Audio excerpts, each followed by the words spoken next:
Good evening, and welcome to the Planning Commission of the City of Moreno Valley. I now call this meeting to order on October 24th, 2024 at 6:01 p.m. Would like to do the Pledge of Allegiance. David? Commissioner Zeitz.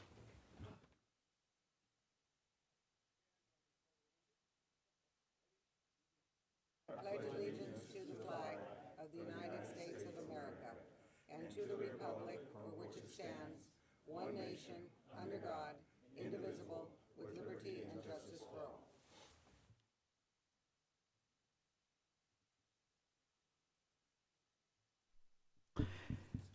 May we now have a roll call, please? Commissioner Taylor, Present. Commissioner Zeitz, Here.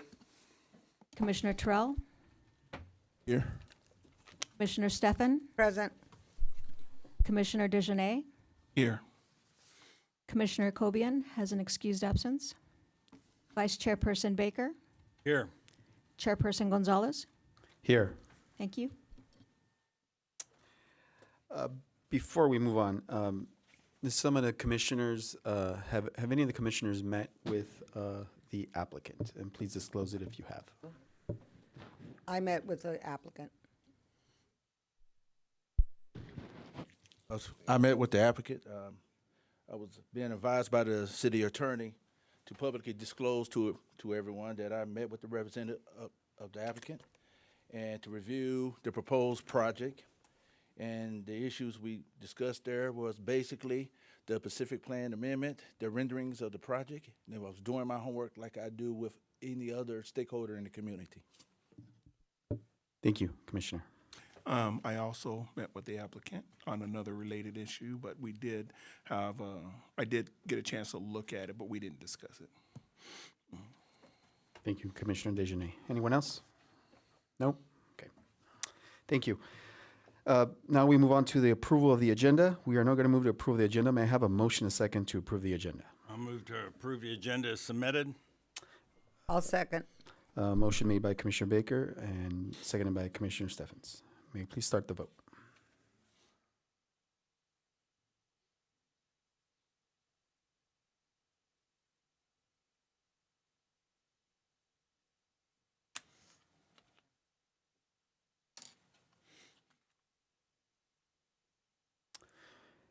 The motion carries 7-0. Before we hear public comments this evening, I ask and encourage everyone participating to keep their comments respectful towards others, especially towards the individual speaking. I embrace and support the First Amendment right to free speech, including everyone's right to speak at this meeting, and share his or her views about issues concerning our city. Any person wishing to speak, either in the public comments section of the agenda, scheduled items, or public hearings, must fill out a request to speak form available at the door. The completed form must be submitted to the secretary prior to the end of the public comment period. During the public comment period for each item, including items not on the agenda, each member of the public who has signed up to speak will have a maximum of 3 minutes to speak. The public must direct their comments to the chairperson of the commission. Now we will move into public comments on any items not on the agenda. Are there any speakers for items not on the agenda? Yes, we have one speaker, Bob Palomares.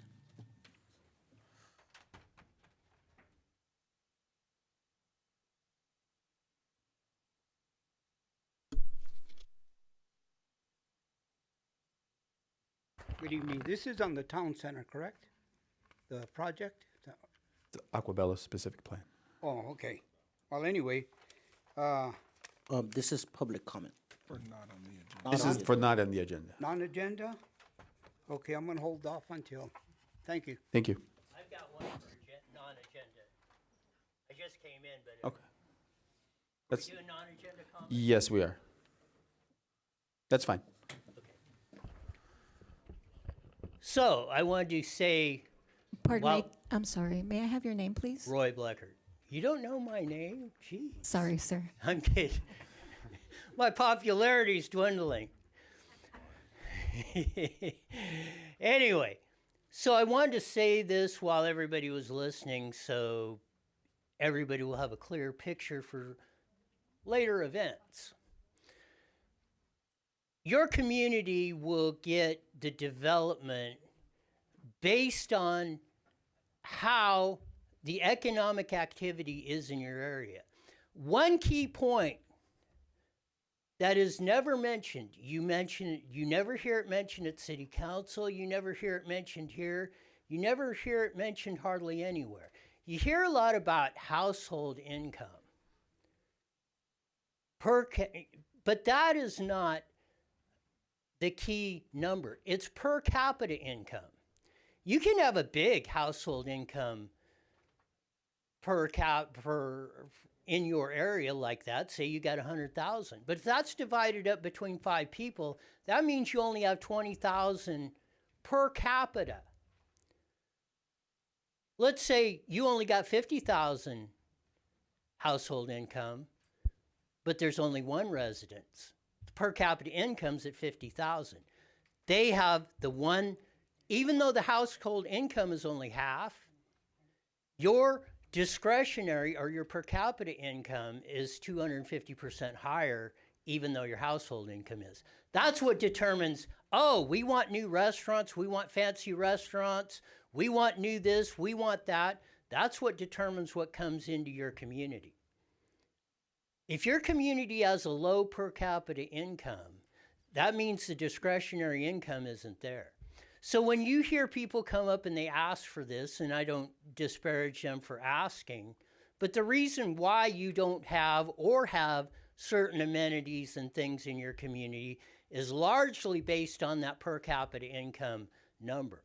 And the only way you get that per capita, per person income up is to have economic activity in your community. Moreno Valley has suffered over the past decade of having low economic community. A lot of it's what's happened in this chambers. A lot of it's the people we have elected have created an environment where companies don't want to come into this community. You see that by this very planning commission. Hardly any projects come in. I can tell you in the 80s, there was like 8 or 10 projects per week that came in because my dad was on the planning commission and I had to go through all them books to go through and tell him, give him advice on what was going on or what you should do. So keep that in mind. If you want this community to rise, you better get people who want to come in that community. You better encourage them like you've never encouraged them before, because we don't have very many to pick and choose from. Thank you. Thank you.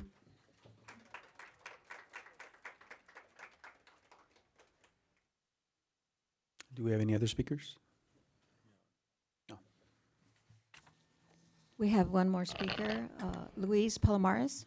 Luis Palomares, community activist. I support the project. It's a great project. I know we're going to hear a whole lot, and a lot of speakers are going to get up and talk about it. And we need jobs, we need the revenue, and it's amazing what they're going to be doing over there. Now, on another note, we the people, we got the right to come to the podium and speak our grievances or our issues or whatever we're dealing with in the community. I just want to say that at the school board, our president over there, Brandy Clark, is not allowing us to speak. It's like all these people came to speak today, and you turn off, you put them at the end of the meeting, which is about 10 o'clock. You don't show their, you don't show their faces, and you cut their time because you don't give them the 3 minutes. So it's wrong what they're doing over there at the school board, and I'm afraid it's going to come this way. Who knows? You know, so I'm here to let the people know in the community we're not being heard at the school board. We're being discriminated against because they let everybody else speak except for the advocates, the parents, and the people that are bringing issues to the school board. They don't want to hear them. And this is all Brandy Clark's leading the charge, and with the new superintendent over there, she has them wrapped around her finger, and it's so sad that it has to be like this in Moreno Valley. And I'm going to take it to other school districts because maybe they'll show our faces in there, but they don't want to show us. And it's been like this in the last 4 meetings, and it's wrong and wrong. Students are going, parents are going. Their kids are falling asleep because they can't stay till 10 o'clock at night. They got to get their kids to school, homework, and off to work themselves in the morning. So this is a wrong, and you're their colleagues. You're their colleagues. You're all in the same arena as far as being the leaders and the decisioners for the community here in Moreno Valley. So I wanted to let you know, because a lot of people don't know this. And we're getting stopped everywhere saying, why are they doing that? Why are they doing this? And students want to talk, and they're not showing their faces either. And there was a young man that was in the, Marine, you know, once a Marine, always a Marine. He went to speak, and they didn't show his face either. They're picking and choosing who they want to, and more it's towards the activists and the advocates and the parents and the students. And it's wrong, wrong, wrong. And I hope Brandy comes to her senses and turns it around, because we the people, this is our voices. We got to be heard, just like all these people came today to be heard. And whatever they're going to talk about today, what if you did that to them? Oh, cut them off, put them at the end of the meeting, not show their faces. It's wrong. So I hope you, as commissioners here, will send a kite over there and ask them, what are you doing over there? What's happening at the district? Because it's totally out of control there. They're drunk with power there. There's 3 board members there that 2 of them are okay, but the other 3 are doing whatever they want. And they're taking advantage of the community here, because we voted them in, and the constituents, they're not even listening to us, the constituents. Like I say, they pick and choose who they're going to listen to, and it's wrong. And I hope this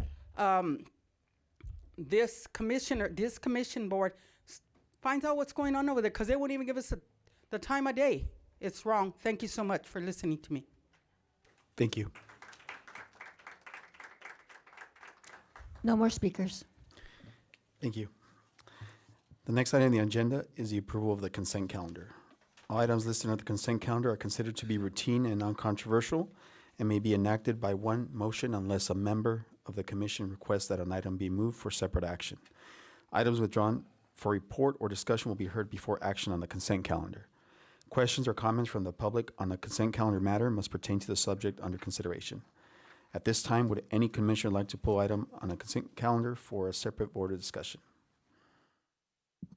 Seeing none, do we have any public comments for items on the consent calendar? No public comment. May I have a motion second to approve the consent calendar? I'll move to accept the consent calendar as submitted. Second. First by Commissioner Baker, second by Commissioner Dejanay. May you please start the vote?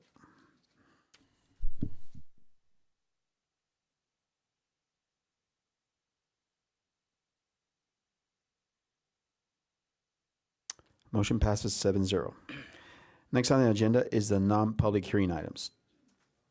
Do we have any non-public hearing items? We do not have any. No. The next on the agenda is the public hearing items. Item number 1, Aquabella project. May we please have the staff report? Thank you, Mr. Chair. Good evening, members of the commission. Robert Flores, planning official, here to present agenda item I-1. Now, before I get started, I do want to provide a brief background for you. The project site was formerly known as the Valley Field Station property. It was purchased by the University of California, Riverside in 1962 and used as a research facility until the 1980s. In 2003, the city adopted the Moreno Valley Field Station Specific Plan Number 218 to comprehensively plan how this area would be developed and as it transitioned into a master plan community. Now, the applicant for the proposed project purchased the site or the land within Specific Plan 218 in 2004 and processed the first amendment to the specific plan at that time, creating the Aquabella Specific Plan, which added the lake complex and additional residential units. Before you today is amendment number 2 to that specific plan, which includes a general plan amendment, change of zone, specific plan amendment, tentative track map, development agreement for the Aquabella project. The city also received a Senate Bill 330 preliminary application for the project, which allows it to be vested in and processed under General Plan 2040 and associated zoning and requirements.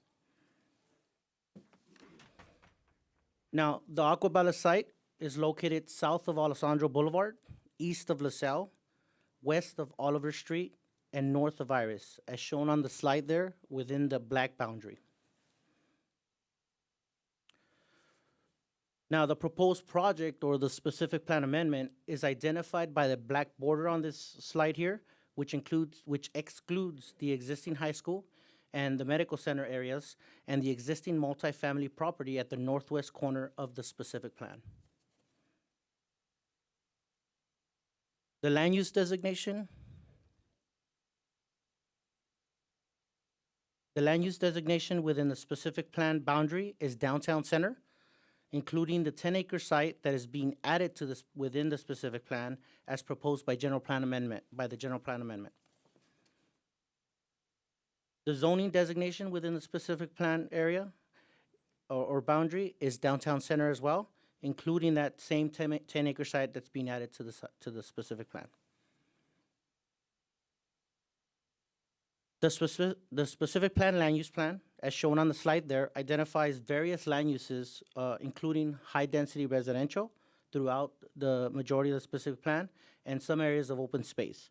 And it also includes floating land uses for the proposed lake, park, town center, and schools, which will later be identified as far as the location of those sites.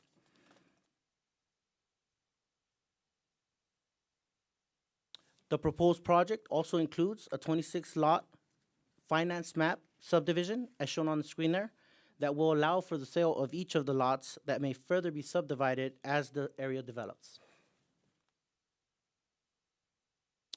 Now, in compliance with the California Environmental Quality Act, a draft subsequent environmental impact report was prepared and circulated for public comment from May 31st, 2024 through July 15th, 2024, within that, which is the 45-day required period for comments. 14 comment letters were received during that period. Additionally, a mitigation monitoring and reporting program was created, which includes 35 mitigation measures that will apply to the proposed project. Also, a statement of overriding consideration with the necessary findings of fact for the potential unavoidable significant impact on air quality was also prepared and provided within the staff report. Now, the city also received, up to today, several comments and comment letters after the posting of the staff report, which have been provided via a memo to you today. There's also a copy of appendices, which is a large amount of appendices that was provided for your consideration. With that, staff recommends that this commission adopt Resolution 2024-32 and 2024-33, recommending adoption and certification of supporting CEQA documentation and approval of the proposed project. The city team is here available to answer any questions that this commission may have, and I thank you for the time. Are there any commissioner questions for staff? Commissioner Seitz? With this large of a residential project going in, I'm curious if there is any provisions for low-income housing in this area. The specific plan does call out specific housing, but it's, from my understanding, market rate housing. None of the housing that's proposed or the housing units that are proposed are to be deed restricted for lower incomes or affordable housing. And then on the SB 330, it's my understanding, and I may be incorrect here, but that is used for housing, not any kind of other development, and this project does show other development in that. So how are we using the 330 to do that if I am reading this correctly? Thank you for that question.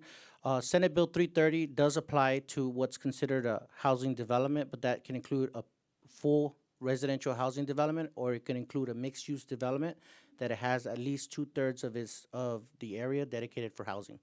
And this project was found consistent with that. Okay. Trying to figure out if it's your question or his question here. Now, the lakes that are in this project, are they a sure thing? I mean, are they going to be there? Or is this just something that's proposed to try and get this through? Or is this something that can be changed in the future?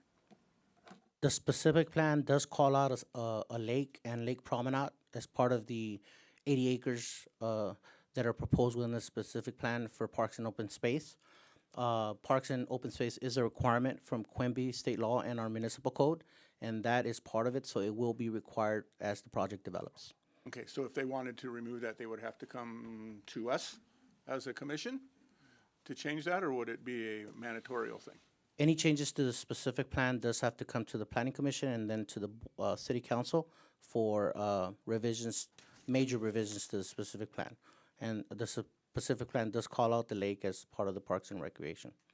Okay, and then under administration, 7.2, it changes, it says all changes will be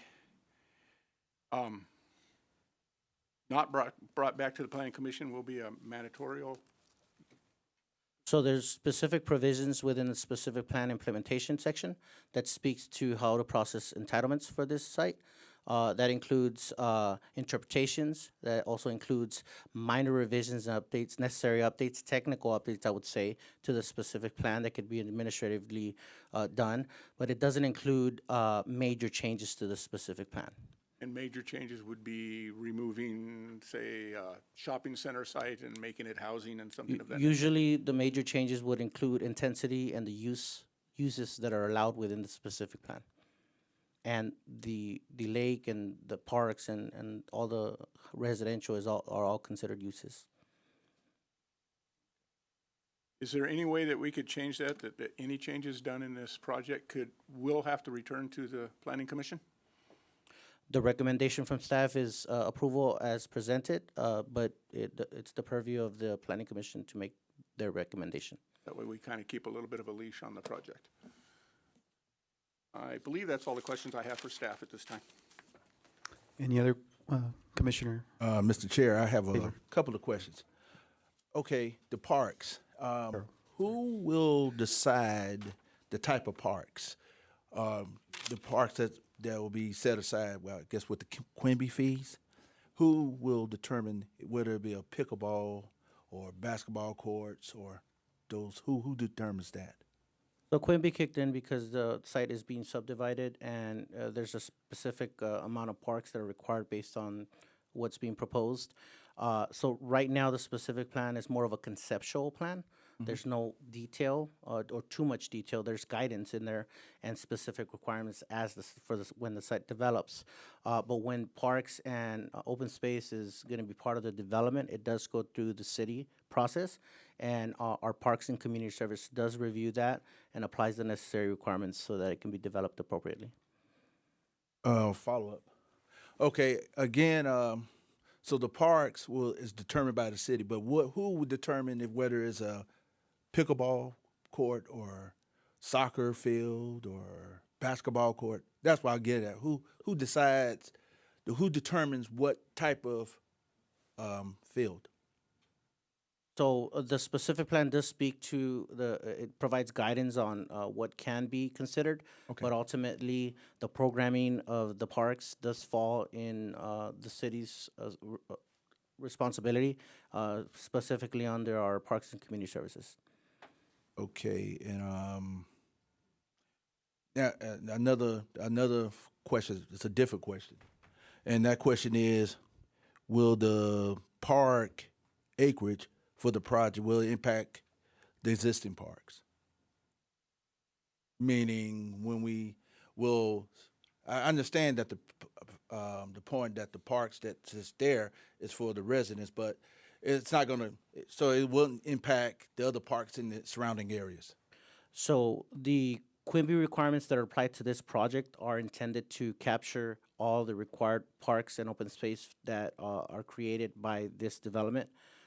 There are a combination of dedicated areas, 80 acres of parks that are proposed, and also the project will pay in lieu fees for the remainder area that's required, and that is intended to mitigate any impacts to parks.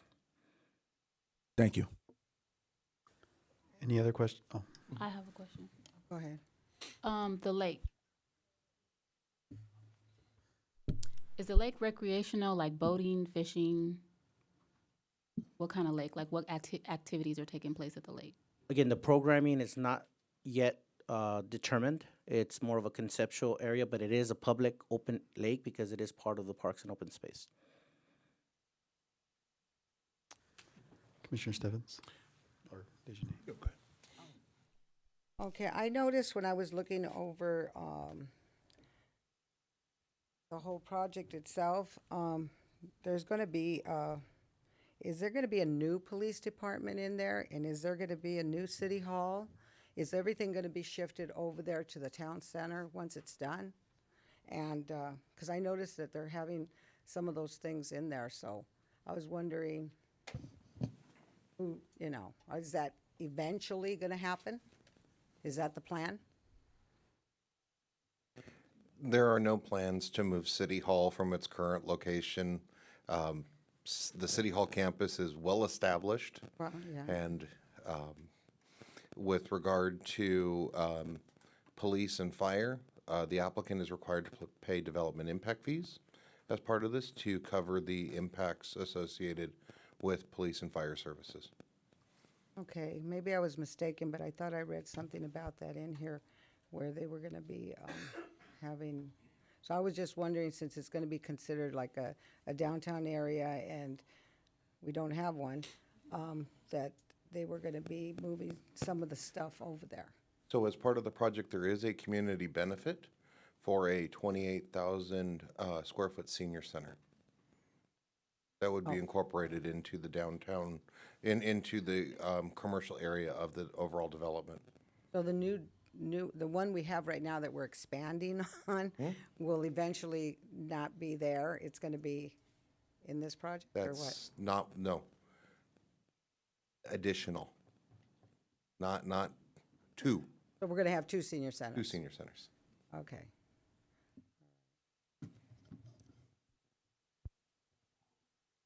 Okay, I'll probably be there by the time this is built. But I want to go to the new one, if we pass it. Dejanay?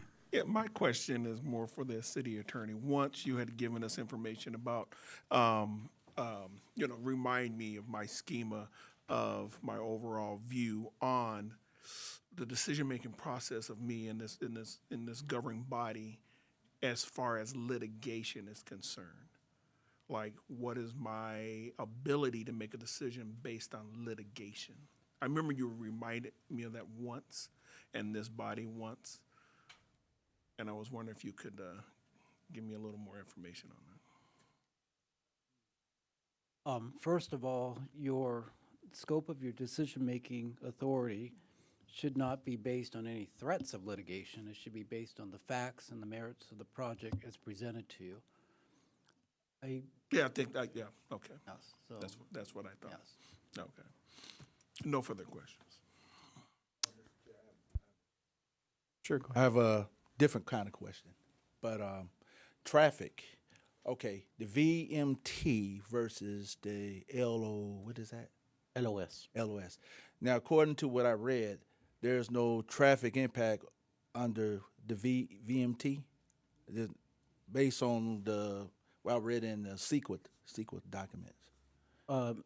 Any potential significant impacts may have been mitigated. There's no significant unavoidable impacts. Okay, thank you.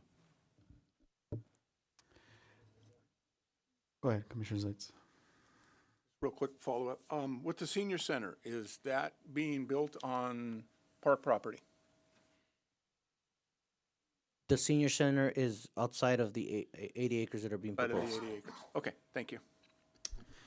Okay, I have a few questions. The 80 acres, how was that number determined, the 80 acres of park space, and why not more, per se? So required park area is determined using a calculation that's provided by state law, and that is 1 acre per every 1,000 people. So based on projections on population, it was calculated that this project would be required to provide 129 acres of parkland, but only 80 acres is being proposed. The other 49 acres are going to be paid in lieu fees.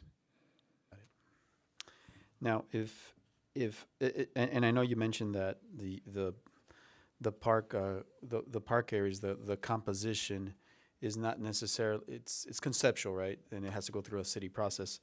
But as far as like a sports complex, multi-purpose fields and whatnot, can that be codified right now? Or is that in a future type of process with the city, plan check process? Because, and the reason I say that is because this is a very centrally located specific plan project, and the community wants these type of facilities, for multi-purpose fields and all that good stuff. So the reasoning behind not being specific in terms of the 80 acres and how overall it would be developed, so 40 acres of lake and then 40 acres of park facilities, the purpose behind that is ultimately, as time moves forward, there are always different needs. A decade ago, I don't think we would have been talking, we didn't talk about pickleball. We talk about it quite often now. And so the reason that I would suggest against being specific at this time and point is because there will be other activities, other sports that will be, for lack of a better term, in vogue at the time that these park facilities are developed.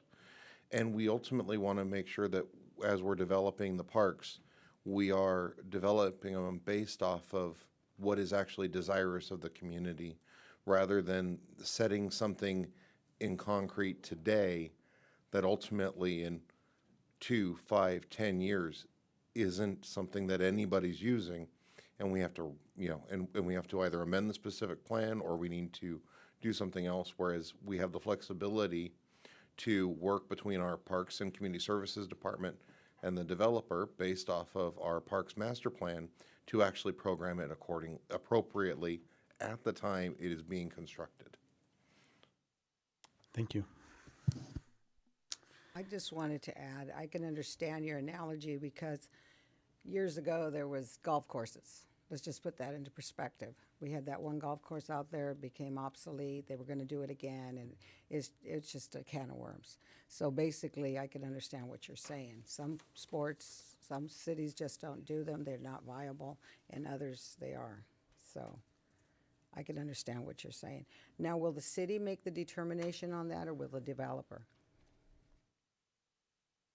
So it'll be coordinated between the developer and the city as those applications move forward, how that is implemented. So ultimately, we have that authority to ultimately dictate what will be, what will be approved and what will be developed. But there will be coordination between the city and the developer on that process. Sean, I have another question. Just thought about it right now. Did the update to this or amendment to the specific plan as originally proposed, right, the 3,000 units to 50,000 units, was it again just the evolution of our market, or was it triggered also by kind of the general plan update from the 3,000, the more denser uses here in the specific plan? So that actually would be a better question for the applicant as to why they have decided to go in this route.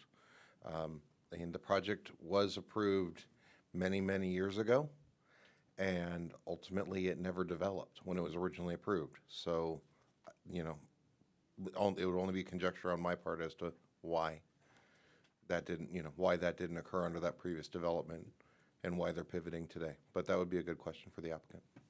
Thank you, Sean. Chair, one last question. Sure. With the parks and the way they're going to be set up, is that, again, and I'm trying to just hold control on this, so we can make sure that everything is where it needs to be. In setting up the parks, can that be based or brought back to us for final approval on that? On what goes in, what doesn't go in? Again, the project is presented and recommended approval as presented, but it is under this commission's purview what the recommendation to the city council will be. Ultimately, the approval of the project and adoption of the specific plan will lie with the city council, considering your recommendation. Okay, but maybe I didn't state it correctly.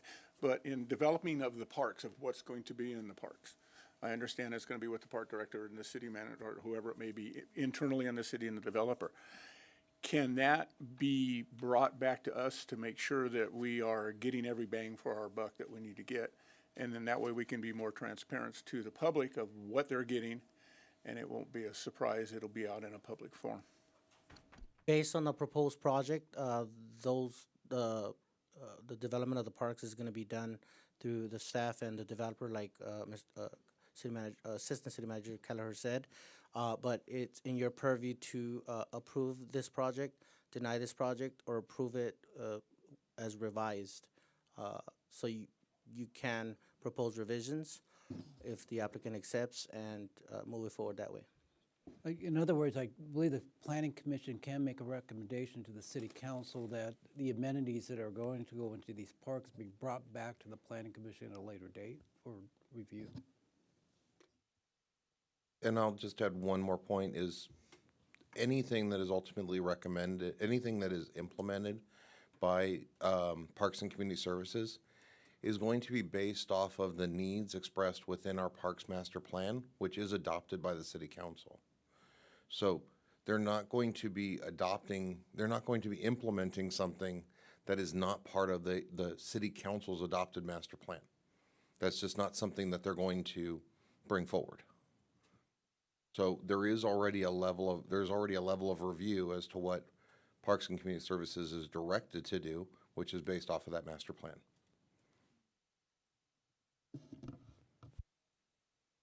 Sure. And another question I have is about the utilities for the project. So my question is, because what I read again from the CEQA report, the EMWD will continue to meet all the water features, so it won't be an issue with supplying all the water to the facility, whether it's a commercial or the lake. What I read is they don't have an issue with it. Am I correct about that? We did route the project to the different agencies, and we did not receive, from my understanding, comments and concerns from EMWD. Okay. Yeah. Yeah, because the reason I say that, what I read, it says EMWD will continue to be able to meet Aquabella's project demands for water reasonably in the foreseeable future. What I'm getting at, that they could support the use of what Aquabella, the water features.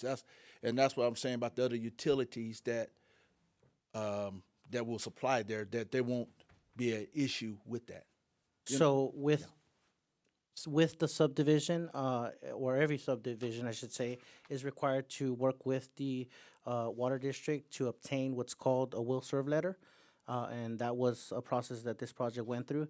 And basically what that is the district is saying that they will have capacity to serve this project. Okay, cool, thank you. Okay, thank you. At this time, would the applicant like to speak?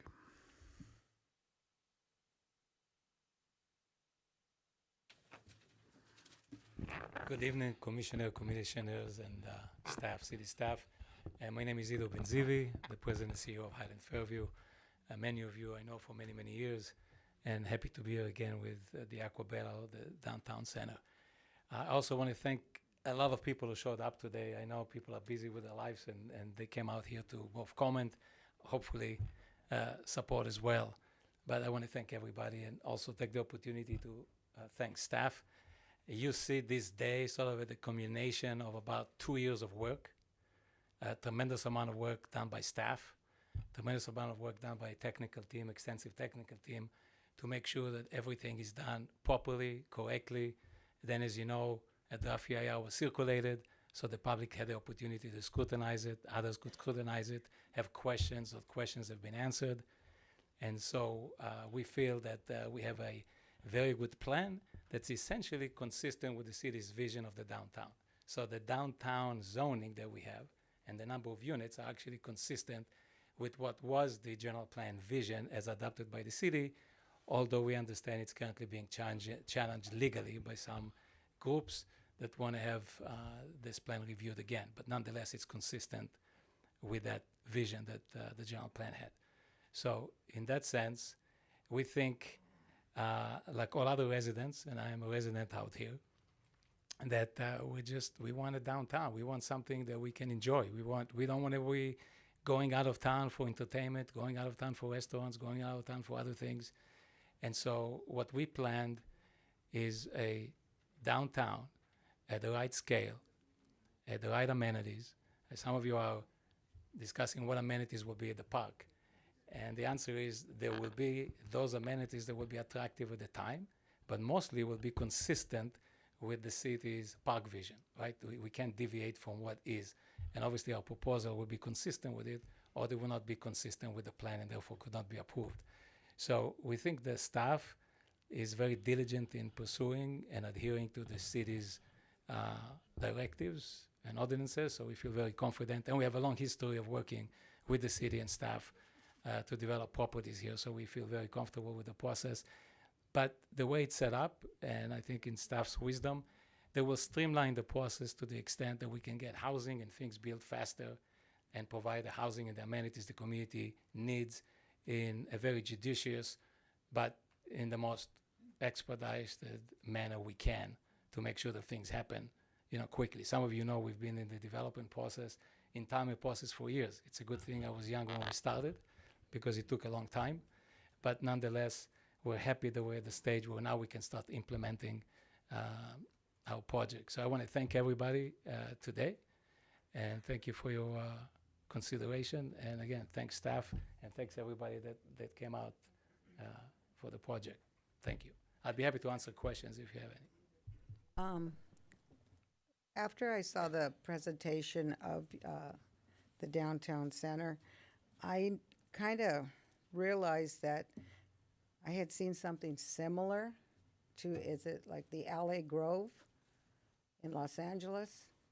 Yeah, so the LA Grove is about 6 acres. This is 700 acres. Yes, so it that may I be the know. LA Grove steroids. But even at that acreage, they have a lot of people going. They have a lot of, they generate a lot of business. There are millions of people that come there, yeah. Yes, and I noticed that. But when I saw this, I was actually flabbergasted, even to see it. And Actually, the Grove is a microcosm of trying to be the Americana downtown. Those of you who don't know, Grove is in Fairfax Avenue, Los Angeles. It's about a 6-acre site that essentially was developed as a shopping center, but replicating what would have been a microcosm, almost a Disneylandish sort of a downtown in America. Very popular. There's tens, I think maybe 12, 15 million people who visit it every year. So, and that's because even in a city as large as LA, people want that. They want to be able to go to a place they can enjoy, whether they do shopping or not, go to entertainment, movies, restaurants, and so forth. So we're just doing it in actually real scale, 700 acres, not a miniature version of it. But it's the same idea, is we feel people no longer need to go shopping to get their goods. You have Amazon, you have other services, now they bring it to you. What you want to shop for is either entertainment, or you want to shop for experience. You want to go in a place where you have a good experience. You want to spend time there. That's why even the park and the lake, we like to have a promenade. We like to have something that is nice to walk around as compared to having, like in the old days, 150-acre, 200-acre park like a golf course. Who can ever walk a golf course? People use golf carts, right? So the idea is to create things in human scale that we can actually use. It's like Disneyland. Disneyland is 60 acres. But you can spend 3 days there and still not see everything. So it's how things are designed that eventually create the experience. And this is what this is planning to do. It's creating the fundamental framework to enable us to deliver that experience. It's a specific plan level. You will come and you will see buildings, you will see all those things at different stages. But right now it's the fundamental guidelines, right, that are planned in this specific plan, which is very thorough. I'm sure you read some of it, if not all of it, but it has a lot of guidance. So when we say staff, or staff said they will review it, they're reviewing it based on all these guidelines. This is not a willy-nilly sort of, as the day go by, review. This is based on the specific plan guidelines, which essentially will yield this plan. Just like you asked the question about the lake is programmed into the plan. It's not a choice of taking it or out. And if it ever comes out, it will have to go through a whole new review planning commission, city council, like a new plan. So all of those things are programmed into the specific plan. Yeah, because when you think about it, it took me a day or two to even wrap my head around the whole thing, just the scope and everything. It took us a few years. It's a big plan. Well, it took me a few days just even to think, you know, it was like, wow. I mean, it did take my breath away. But we're excited. We're excited to do it here. I'm excited. I want it for the community as much as I want it for myself because I live here. So, you know, I want to participate and enjoy the same sort of things that we all do. So more than anything else, I'm almost selfish trying to do this because I want to have it in our town here. I want to see it. I want to be part of it. And so we're very excited to do it. We are very privileged that we're in this community and have the opportunity to do something that could affect our entire community into the future. Any other questions from commissioners? Commissioner Zeitz. Yeah, on the, I guess, multi-use pads, looking at them, they seem kind of small, and it was kind of brought to my attention also that, you know, they're averaging 29,000 square feet. I think I can't remember the number off the top of my head. That's kind of the size of Vons or Stater Brothers. For this amount of people, because I've heard that we're going to have as many as possibly 35,000 people in there, which is raising our population quite a bit, which is fine. But I'm afraid that we may not have enough for the commercial that we need in there or for the shopping centers or retail stores in there, restaurants, to service these people. That way they will stay community in, you know, in your little town center. How did you base your size for these pads? So there's several things that go into it. I'll start broadly. We didn't want to suck all the air. There's other shopping centers. There's shopping centers and Iris and LaSalle. There's you know, supermarkets and other type of things. We want to make sure and be cognizant that we want to support all our existing retails and not be a threat to them or basically cannibalize some of what, you know, what we suffer from in Moreno Valley is actually too much retail. It's so diluted that not one shopping center is doing well. You know, if you look at every shopping center, we have challenges, and that's because most cities that have successful shoppings are concentrated. Now, we talk about how much do we need. We think it's ample. Just keep in mind that the growth for a city like Los Angeles, talk about number of people, multiple order of magnitude bigger, 6.5 acres. That's the grove. We're talking about multiples of it. So it's certainly not designed just to support the residents of this community. It's designed to support the whole city. But more than that, I think we can be the regional downtown, not just the Moreno Valley downtown. We can have people coming for the first time to Moreno Valley. And most of what we want to do in the shopping center is experiential. We don't necessarily need another box retailer, right?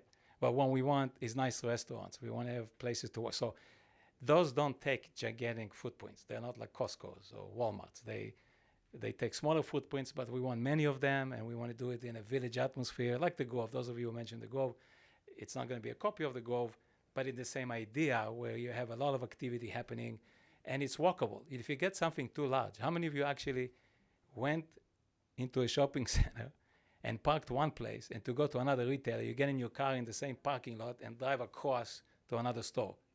We want to make it something that you can park your car, enjoy yourself, walk, and make it in human scale. So all of those considerations goes into the planning. And then on your parks, there's proposed 80 acres, 40 acres worth of lake, approximately 15 acres worth of trail around the lake. Leaves, say, 25 acres for actually public service, I would call it. 35, or even I'll go with the 29,000 that they came up with. That's an awful small area to be able to take care of these people. You know, especially if we get into like pickleball courts, things of that nature. I know the city has been for years wanting public pools. And seeing that this is a very dense populated area, no property with any of the housing units. Just 25 acres just doesn't seem enough to entertain that type of thing. I know they're going to decide what's going on there, but off the top of your head, you know, like I'm looking at like a public pool with a rec center. That way, you know, they do that a lot in these larger apartment complexes, and even in larger you get down in Orange County where they have their HOAs and they have their rec centers, they have their public pools. People will not have the backyards to entertain per se. So what I would like to see, and if it is possible, you can answer this, that we could get something of that nature worked into this. Maybe cut the lakes back a little bit and give a little more actual foot on the ground, because you can't really put a toddler in a lake and let him play. You know, I mean, you need to have a little room out there for him. I understand. I think we're probably going to do better than that. So what I would ask you to do is wait for the plans, because it's actually better than a pool. What we don't want to do is replicate what already is there. What we want to do is new things Moreno Valley has. And so we want to build the kind of stuff that actually people want to be going to. Like the Grove, you said, doesn't have a pool, but yet millions of people come there. But what we're looking and doing is a part of the lake, make the lake recreational in the sense that you can actually swim. And we're looking at technologies that enables you to take part of the lake and actually turn it into basically water the quality of a swimming pool. So you actually will have a beach as compared to a pool.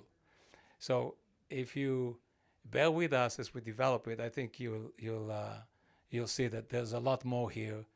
What we're trying to establish today is the beginning of our process, which is establish all the fundamental guidelines, do all the technical reviews, all the environmental reviews, everything that has to be established, and then going to the engineering phase. But all of those things are actually stipulated in, and you know, we want to create an exciting place, a place that, you know, all of us want to be there. I remember that we did the first roundabout at Redlands and Eucalyptus. And in the beginning, people had trepidation. What is that going to look like? What does that mean? They thought they'll get in the circle and won't get out for years. They didn't know how to get out of it. The reality is, if you know what's happening now, people are taking the wedding pictures in the middle of that roundabout. I'm looking at this, what are they doing in the middle? They're taking wedding pictures. So things can be done in the nice way to become an amenity for the city and become a positive. And we're very much part of this community. We're not coming here to do something and go live somewhere else where the Grove is.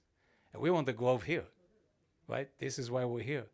And we're not here for this project. I've been here for many years. In fact, those of you who don't know me, I've been involved in Moreno Valley before it even incorporated. No good deed shall go unpunished, because after that I'd have to deal with a lot of things. But nonetheless, I'm happy that we're a city. I'm happy that we can be part of it. And I'm happy that we can contribute. I have a question. In your experience, how long does a project like this take to complete? So it's a good question. A lot of it depends on the economy, honestly. You know, with high interest rates and, you know, housing slow down. But there are other times, right? We've all lived long enough to know that things change. So there will be a time where the conditions will be right, and will be a lot of them.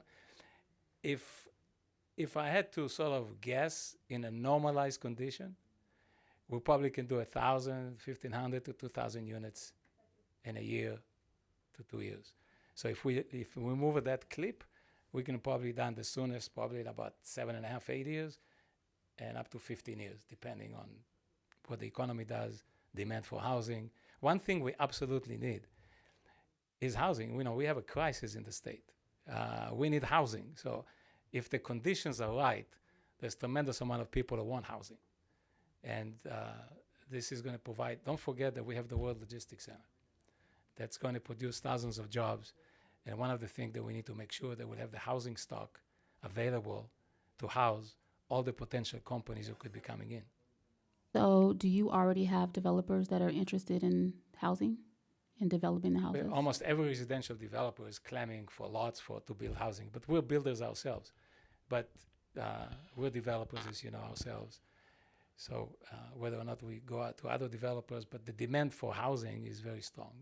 And the issue is the availability. In Moreno Valley today, if you wanted to buy a house, right, it's tough. There might be altogether 200-300 houses on the market for a city our size. Inventory is very low in Moreno Very Valley low, right yeah, now. Yeah. So Sean mentioned earlier that this project came before us a couple of years ago, and then you guys are pivoting now. So why now? No, it wasn't a couple of years ago. It was now, more than 10 years. 20 years ago. 20 years ago, Moreno Valley was early days, right? Not all of it was developed. There was hardly any industry. And what people thought was needed is active adult. See, what Sean's saying, things change with time. The primary thing that people thought were needed in Moreno Valley was active adult, senior communities. So Aquabella was designed as a high quality senior community. But then came the Great Recession. All of a sudden, we had thousands of foreclosures, if you remember those days. Some of you are too young for this, but there was some tough times. And so the residential market basically went away. There was thousands of foreclosures. It took 10 years for it to come back. But when it came back and we revisited to look at what is really needed in Moreno Valley, and in talking with the city and the vision of a downtown and a town center, we realized that this property sits immediately, at the geographic center of the city. And it would almost be a shame to just not waste it, but contain it in a enclosed senior community. Now, nothing wrong with seniors. We're going to have a senior center at this facility, but I think it will serve the much broader Moreno Valley community by doing a downtown center with the retail and housing than confine it to just a active adult community. With all things being equal and say everything goes smoothly, what would be your best guess on actually breaking ground on it? Well, I think we should go through the approval. If we have no litigation, which by some miracle it could happen, but this is California and it does happen. I've said it many times before, is sometimes it takes a tremendous amount of time to go through the process. The World Logistics Center took years, and at the end of the day, it's the same project. So it takes time. Hopefully, we'll get past that.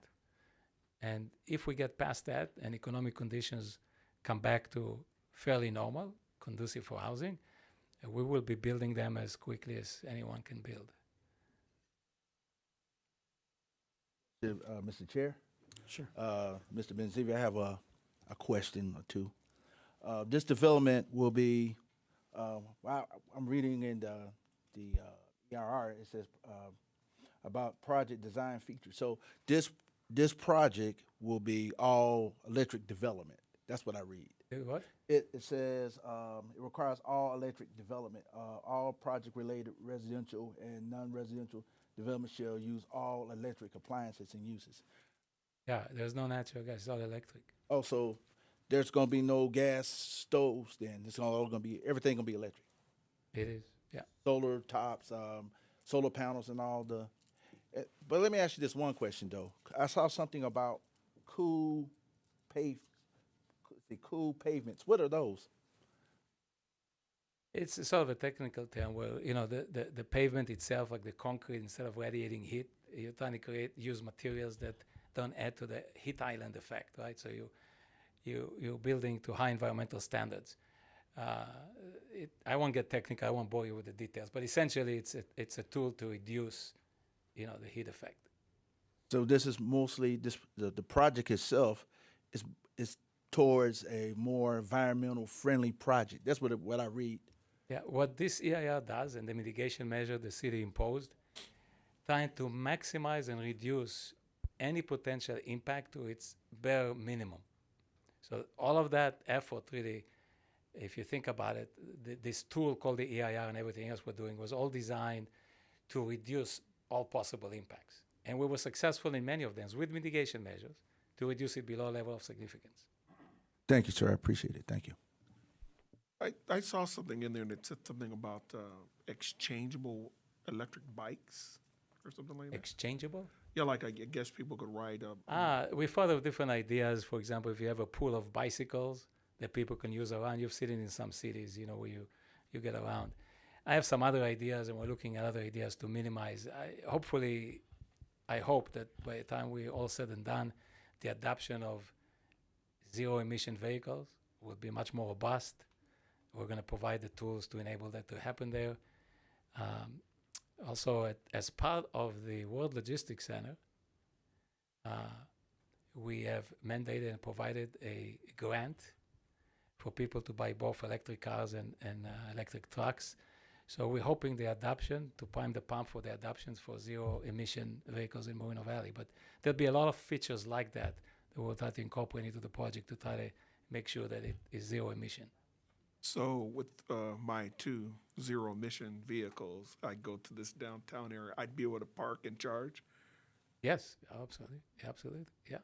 That's the whole idea. Have the infrastructure to enable it. Are there any other questions for the applicant? Okay, seeing none, would like to take a 5-minute break if everyone, before we start with, how many speakers do we have? Currently have 30 speakers. Let's take a 5-minute bathroom break and we'll return.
Are we back?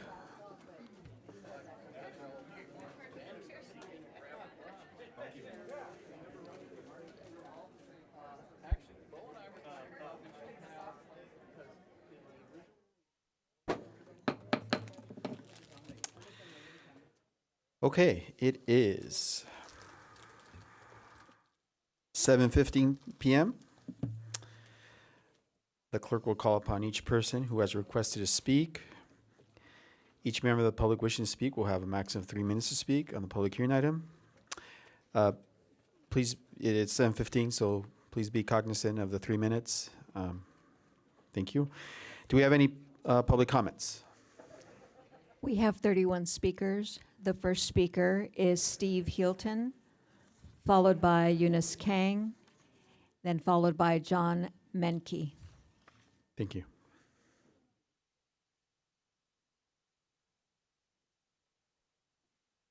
Steve Hilton. And good evening, commissioners and staff. Thank you. I'm a notable speaker, so I need notes to speak. And with that, first of all, thank you for what you do. It shows your heart that you want to help Moreno Valley. I have the same heart. My wife and I have pastored here. We had a food ministry where we fed about 600 people a week, 10,000 pounds of food a month. I've been a commissioner, as some other people in here have been. And I'm now working with cops and clergy, so I want to help Moreno Valley.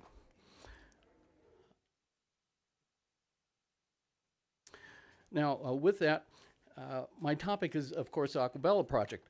And first of all, there's going to be estimated about 3,000 jobs there. That's going to be a great thing for the city.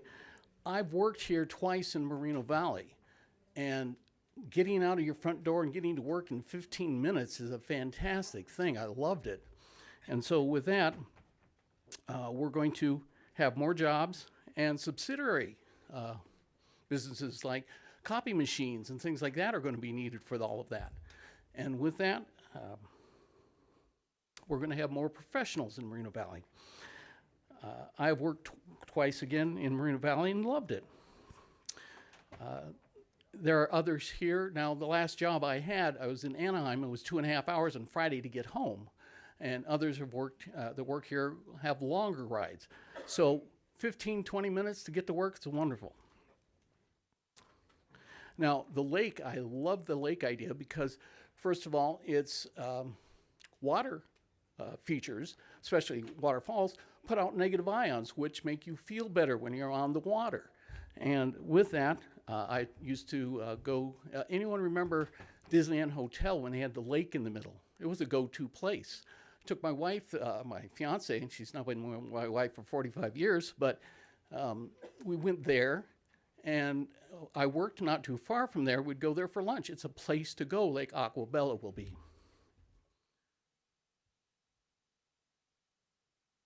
Besides the jobs, health benefits, reduced pollution, and property values, again, it'll raise them, and I'm a property owner, so I like that. It's going to be some place to go. It's going to be the place to go. Besides restaurants and fun shops, there'll be a theater, I understand. And we'll have plays, and so I don't have to go out to Moreno Valley to take my wife out on a date. And which means we are surrounded by cities that they will be coming to us. More tax money. And so please, commissioners, please approve this because Moreno Valley, it could be a much better place with this. And what I want to say also is anyone else that wants to help out. Thank you. Your time's up.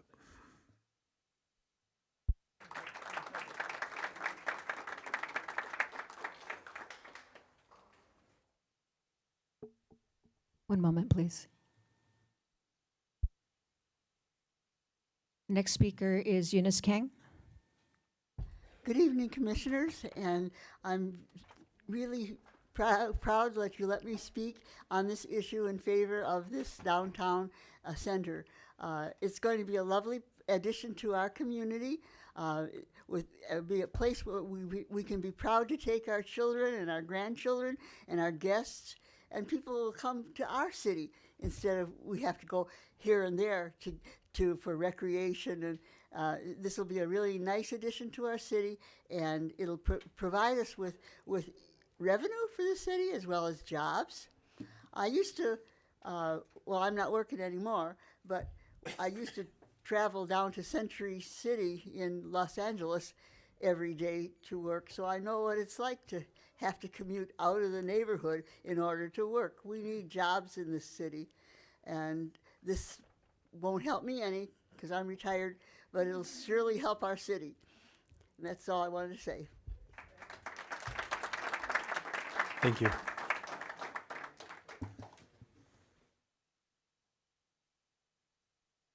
One moment.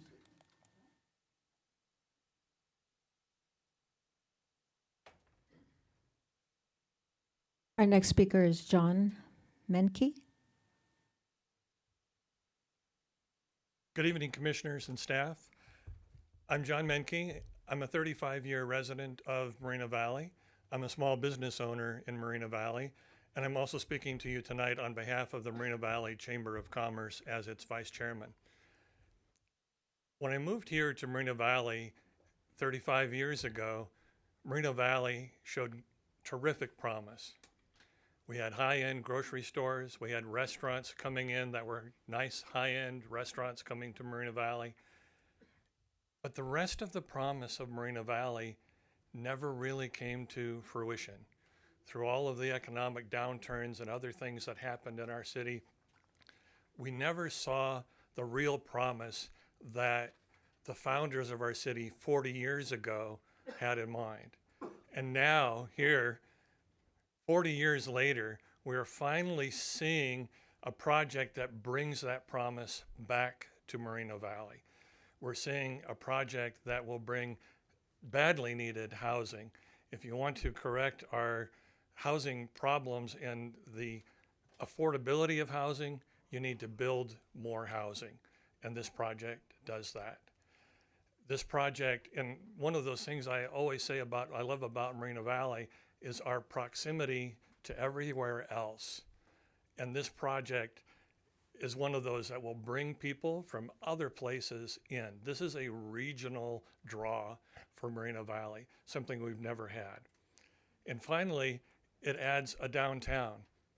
And most of you, all of you, are Moreno Valley residents, and every Moreno Valley resident I've ever talked to has said, boy, I wish we had a downtown. We've tried to make a mock downtown, a beautifying Sunnymead Boulevard and so forth, but we've never had that. This is a dream for Moreno Valley. And on behalf of myself and on behalf of the Moreno Valley Chamber of Commerce, I hope that you will support this project with your hearts and your minds and every other way possible. Thank you. The next speaker is Lance Martin, followed by Jasmine Newman, and then followed by Dwayne Sanders. Good evening, Commissioner. My name is Lance Martin, and thank you for staff. I know this is a tremendous amount of work for a project like this. One moment, please. I'm sorry. Of course. Okay, thank you. Good to go? Okay, my name is Lance Martin. I would completely associate myself with John Menke's comments. I've also been in town. I came to Moreno Valley in 1988 as a 20-year-old real estate agent, and my father and mother and I opened up a residential real estate brokerage in 1988. I believe we are still the longest continuously operated real estate company in the city of Moreno Valley. So I come to you from that perspective. As the prior speaker had indicated, we have a housing problem. Oh, by the way, I completely support this project and I'm in favor of its passage. Just from a pure housing perspective, maybe I'm being a little bit selfish because that's what I do, but we have a housing shortage, not only in Moreno Valley, but we have it in Southern California and state of California nationally. I'm the past president of the Inland Valleys Association of Realtors, and I currently serve on the California Association of Realtors, and I have not been to one meeting within the state or local in the last 30 years where the topic of the housing crisis and in effect the shortage of housing has not been addressed. So to the degree that this helps with that, it's a wonderful thing. I have yet to meet anybody who's in opposition. I'm sure there's somebody who has some concerns about it. But as was stated earlier, I was listening to staff talk about the history of this parcel. I can remember selling real estate in the, I guess it would have been the late 80s and early 90s, in and around that community, Moreno Valley Ranch, et cetera, et cetera. And some of you may remember there were pads that were cut in, at least in and around this project, where development was going to be going up back in 2004 and 5, and I guess that's maybe around the time where Ito became involved and purchased that. And then of course we hit 2005 and 6, and we've been looking at dirt for, you know, the last 18 years. So from a pure housing standpoint, this is a no-brainer. The lake and the downtown center and any other you know, promenades and businesses that would be brought to the city is, again, it's just something that's been so lacking. And again, to quote Mr. Mankey's comments, there was a promise of this city. I came here as a 20-year-old young man in 1987, raised a family and operated a business, and there was a promise of a future. And we've seen some of that delayed. Restaurants come, restaurants go. You know, malls built with maybe not the success that we would have liked. So to the degree that this enhances the city, I certainly think it does. I strongly speak in favor of it, and I'd like to see the council or the commission do as well. Thank you for your time. Thank you. The next speaker is Jasmine Newman, followed by Dwayne Sanders and Evan Morgan. Good evening. Let me lower this a little bit. My name is Jasmine. I've lived here in Moreno Valley since I was 13, and my family has been here for over 30 years. I graduated from Canyon Springs High School. I also own a home which is directly next to this project, where it's hopefully built, where I raised my two sons. One graduated from Vista Del Lago, and the other one is currently in Landmark Middle School, which is right on the outskirts of this project. I'm also a realtor here, and I've been a realtor here for over 10 years. I feel like we need this development in our city because, like, whenever I want to take my kids somewhere or go somewhere with a client or with a take my family somewhere out to eat, I'm always going outside of the city. I'm going to Riverside, Rancho Cucamonga, Ontario Mills, Redlands. And it would be nice to have something here where we can actually enjoy time with our families without having to drive and leave the city, and actually keep our money in our own city, so that we can grow and improve our police departments, our schools, you know, basically improve the amenities in our cities, and the services that can be provided. So I feel like this development will also attract people from outside of the city, which will help the narrative for our future, for our children, for our grandchildren down the road. And it will also, let's see, sorry about that. Let's see. And I feel like it will also, you know, basically help with our housing crisis, which we currently are having. There's a shortage of apartments. There's a shortage of housing, and with new jobs, there's going to be more housing, and we need to take care of those issues right now.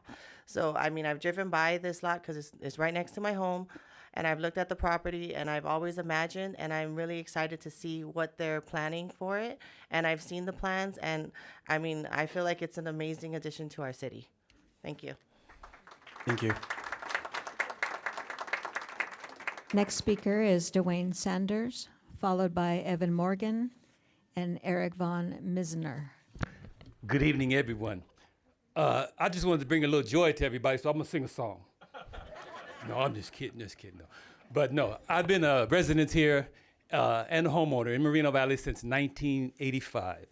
I've seen this city go through its pains and its growth pains, of course, the good, the bad, and the ugly. But I still love this city. And I think this project is a good opportunity for this city. As you all know, opportunities come and go. We can't let the good ones go by us. Not again. This has been, like he said, been brought up in the past, and we've kind of turned a lot of things down actually in this city. City council, whoever the case may be, that's, you know, beyond us now. It's in the past. But we can improve from this point forward. And this project will do that for this city. That's all I have to say. Thank you. Thank you. Next speaker is Evan Morgan, followed by Eric Von Misner and Sandra Murphy.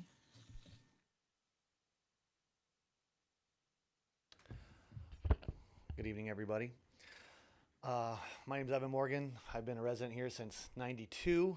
It's kind of important to announce because a lot of people that are come up after me that are going to say stuff about this project needing to be delayed, they're not going to tell you where they're from because they're not from this city. They're from somewhere else, and they want to delay this project so they can strong arm the developer into hiring their unions. As a resident of the city, we know that our motto is, Moreno Valley, where dreams may soar, or where dreams can soar. What they don't tell you about the rest of that is it's actually like a full sentence and not just a little quote. And it says, where dreams can soar to Riverside or Temecula. Because with all the red tape that we have here in Moreno Valley, all our dreams kind of just leave the city because they get tired of dealing with the bull crap.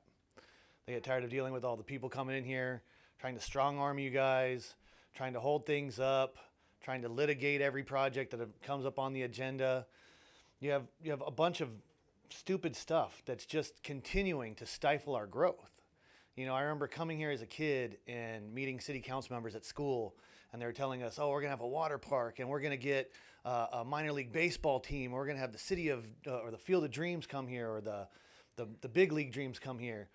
And every time I heard of a great project that was about to come, or soon to come, years later I'd look back and be like, hey, what happened to that project?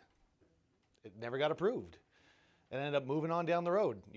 Big League Dreams is now down in Paris. The minor league team went to like Rancho Cucamonga or something. So again, where dreams can soar to somewhere nearby. So please don't be those people. Be the people that are going to approve something that's good for our city, something that's actually valuable to our city, something that's actually going to bring people into our city. I don't think we've had anything that brought people from our region into our city since you guys shut down the racetrack. Not you guys specifically, but government. So we can't have another racetrack because it's California, unfortunately. So this is the next best thing in my book. More nice restaurants, nice shops, things that are going to actually attract people to come and spend their money in our city, giving us those tax incentives, as opposed to all our people leaving our city to go spend our money in other places like Riverside or Temecula Wineries or Orange County or anywhere people actually spend their disposable income. So let's approve this great project. Let's move forward. Let's actually have dreams stay afloat here in Moreno Valley so that we can see it progress and become something nice. More of that red tape, like you were saying, can we get everything to come back to Planning Commission? I don't think you'd want to sit here and hear when the developer says, hey, they don't have fescue in stock anymore, so can we switch to ficus? That's kind of what I'm talking about with red tape. We need to just stick to a plan, put generalizations in so that way it can get approved through the city council. Thank you. Thank you.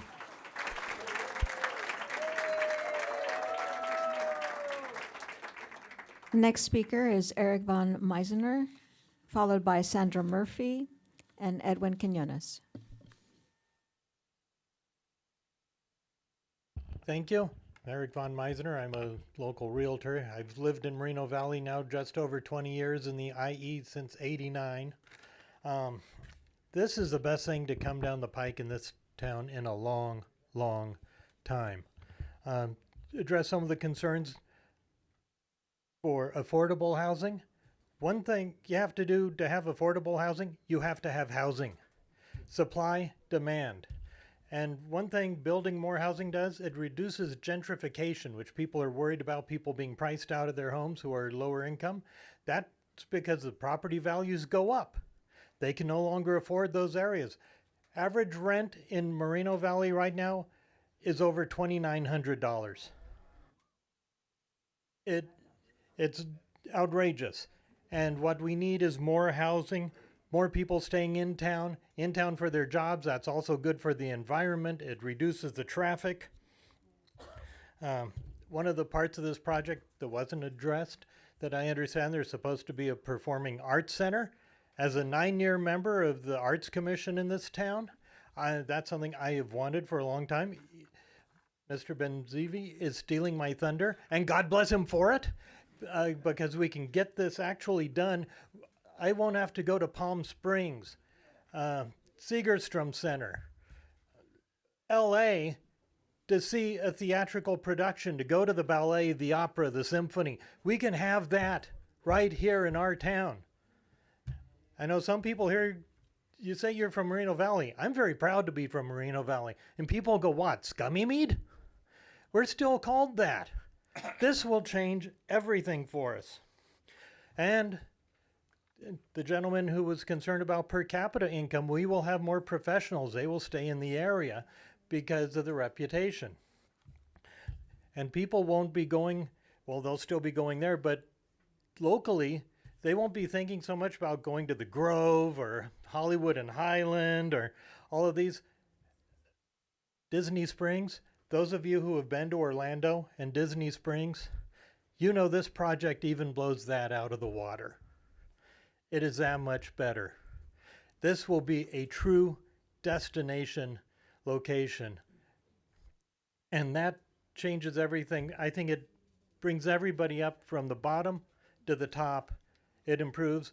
And we will have more jobs, especially for roofers, because your property value will go through the roof. Thank you. Thank you. The next speaker is Sandra Murphy, followed by Edwin Quinones and Zach Strassers.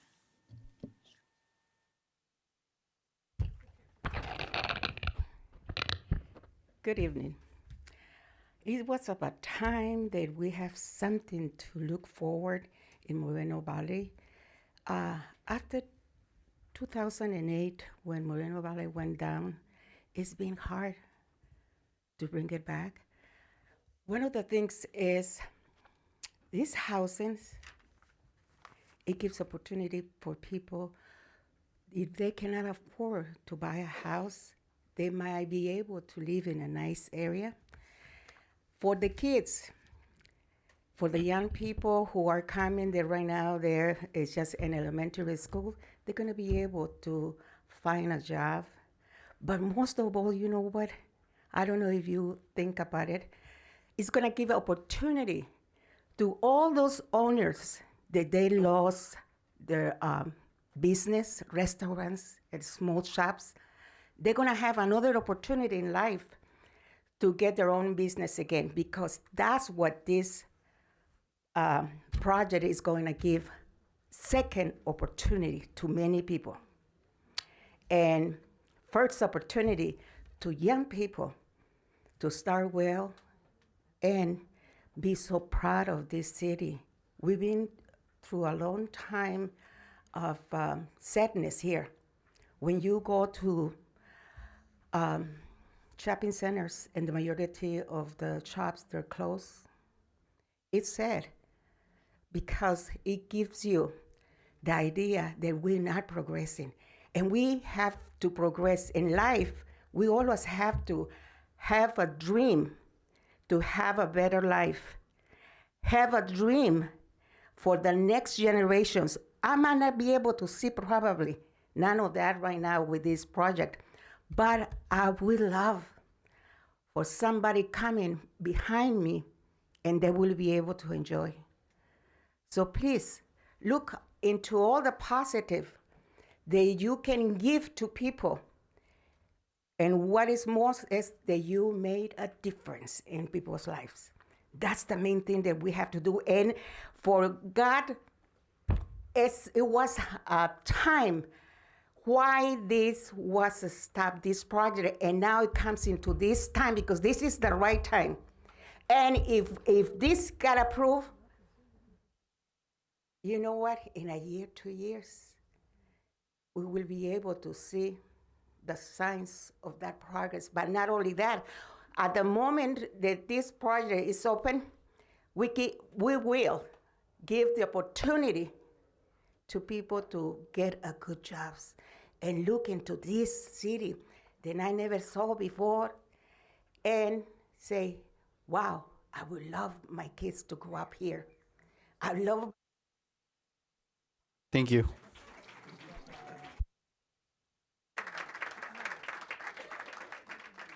The next speaker is Edwin Quinones, followed by Zach Stratters and Louis Lopez. Good evening, Commissioners. My name is Edwin Quinones. I'm a 20-year resident here in Moreno Valley and also the current president for the Moreno Valley Hispanic Chamber of Commerce. Our chamber's mission is to promote the advancement of Hispanic and minority-owned businesses in our city.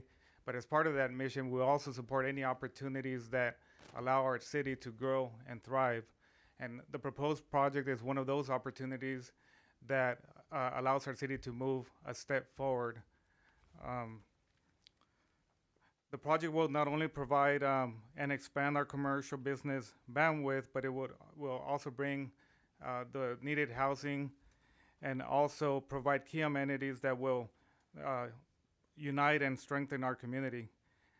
This project is what many residents have been asking for many years, a downtown area, a central economic hub to take our city to that next level. This project will allow and provide the opportunity to bring and keep spending dollars here in our city for our city services. We're the second largest city in the county, but this project will give us that opportunity to become number one in terms of economic growth.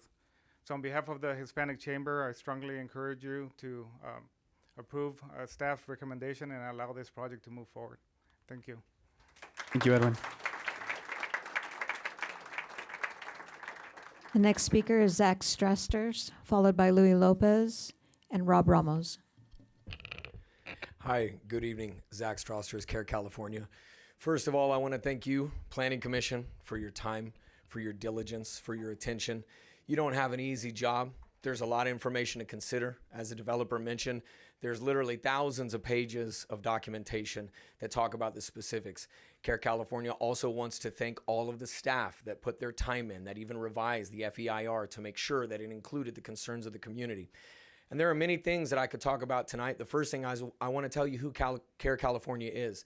CARE California is a coalition of tens of thousands of community members that belong to various aspects of the communities.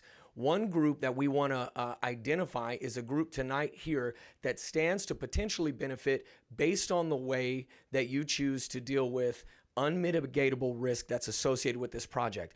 Anybody that's from a local, if you could go ahead and stand up, please. Anybody that came out tonight that's part of the community that wants to make sure that their voice is heard, and there are many standing against the walls. So one of the points that we came out tonight was we could talk about all of the potential dangers because of pollution that's at the site because it was a toxic dump, but I'm not going to spend my time talking about that. I could talk about air quality risks, but I'm not going to spend my time talking about that. I'm going to spend my time that I have, my minute, talking about community benefits, because this project is going to get built based on the fact that the community wants it, how badly they want it.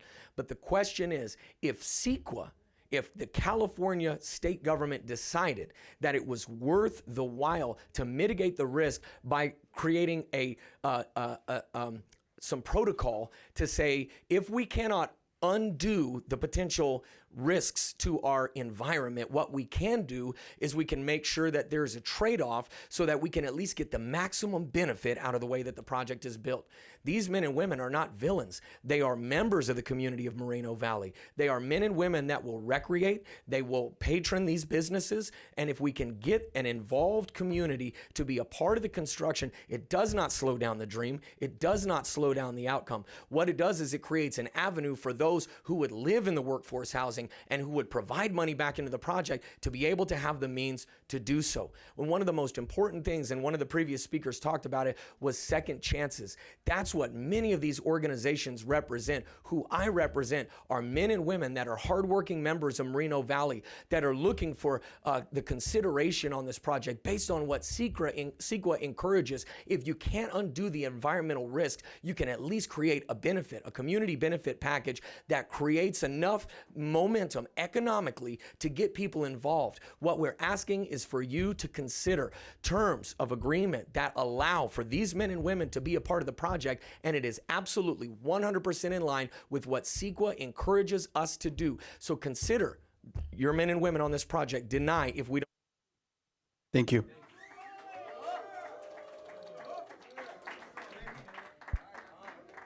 Our next speaker is Louis Lopez, followed by Rob Ramos, and then Dan Thomas. Good evening, Chairman, Commissioners, staff, community. My name is Louis Lopez. I'm a business agent for the Ironworkers Local 433. I represent over 5,600 members. Tonight I want to just give a little education. Is it a great project? Yeah. But where's the question of who's building it? That's my question. Who's building it? November 19th here, and I've been a part of it for the last 3 years because the 2 years before, so I am local. The 2 years before we got hit with the COVID. We have a 2024 Apprenticeship Expo here November 19th, okay? And I'm sure there's going to be children or grandchildren from the very members that are in here in this room tonight going to that expo. What that expo does is it gives all the trades an opportunity for those children to come and see, hey, what else is out there besides college, okay? That's hosted by this very city, Moreno Valley, here on this campus, okay? Also by the Moreno Valley College. See, my question is, who's building this? Most of us are homeowners. Do we not want that home that we buy built right the first time? Get a lot of people complaining about illegal aliens coming over here, but who's hiring them? Who's hiring them to build those homes out there, to build the infrastructure? See, what we're asking is that we have an apprenticeship, a state accredited apprenticeship, a 4-year, it's like a college, earn while you learn. We pay for it. Nobody else pays for it. We do. It comes out of our wages. So are we $10 more than the $15 person that's being hired to do these projects? Yeah, but we went to school for it. It's like if you went to go to the doctors and gonna go do a surgery, who do you want operating on you? Somebody that went to school? Somebody that got the license? Somebody that's got the skilled and trained to do that, to perform that? That's what we're saying here. Employ our children, employ our grandchildren that aren't going to college, that deserve a good paying job with a retirement, with health care. I'm a veteran. I got one of my members here. His son couldn't make it, but he's a Marine Corps veteran I brought in. Our men and women coming back need somewhere to go. All the trades have a direct entry program through Helmets to Hard Hats. Those men and women, after serving their country proudly, can come home and now build structures like this, build their children's schools. After serving America, now they come and build America. That's what we're asking. Support us to support you so that what's earned here locally, I challenge to ask the applicant, who's going to build your project? Can we put a local hire ordinance? Can we put a skilled and trained ordinance in there? Thank you.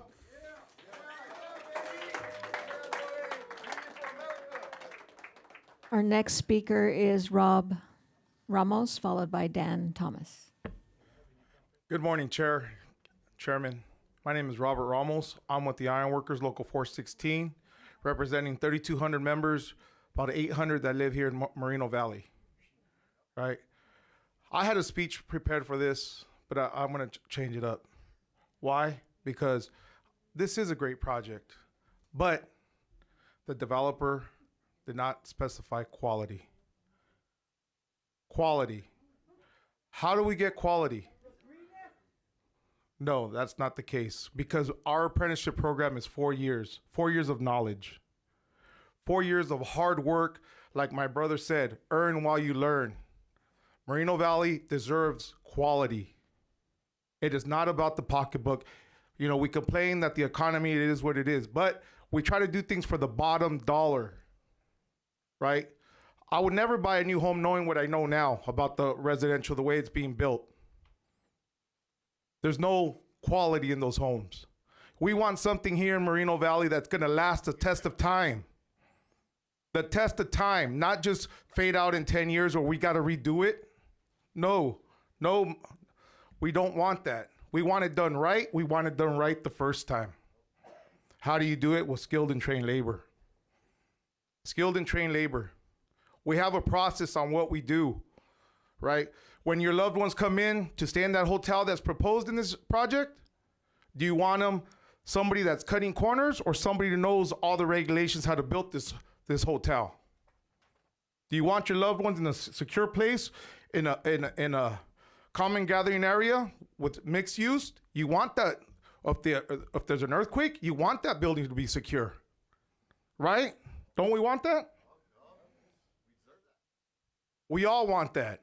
We want Building is also to protect our loved ones. So we got to have the highest standards when we build these projects. Thank you very much. Moreno Valley deserves quality. Thank you. The next speaker is Dan Thomas, followed by Russell Schaefer and Robbie Roberts. Hello, I came here looking for information. I live just south of Cactus and I'm east of Nason, and I've been there since 2005. I was there when Aquabella was being touted as a nice housing development. So in general, my questions are going to be, if there's 15,000 apartments, how many stories tall is that going to be? And if there's 15,000 apartments, does that mean that there's going to be 30,000 cars? Because most places, most people have 2 cars to the family.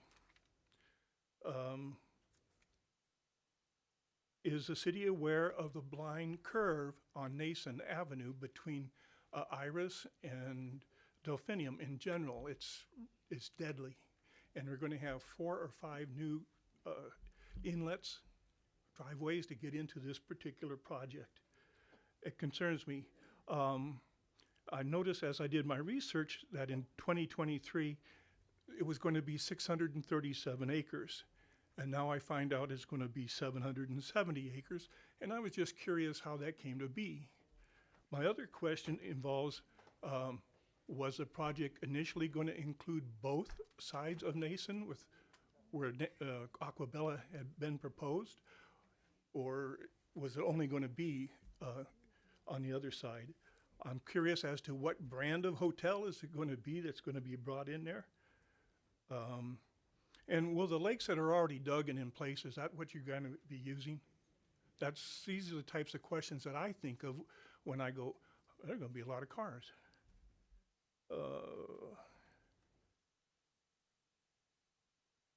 If the project is all electric, that's going to, how is that going to work out? Is that just for the residential units, all electric? That's it. I just have a bunch of questions, and I hope that you can take these into consideration. I've heard the technical, I've heard the various sides, but these are the common everyday things that I'm concerned about.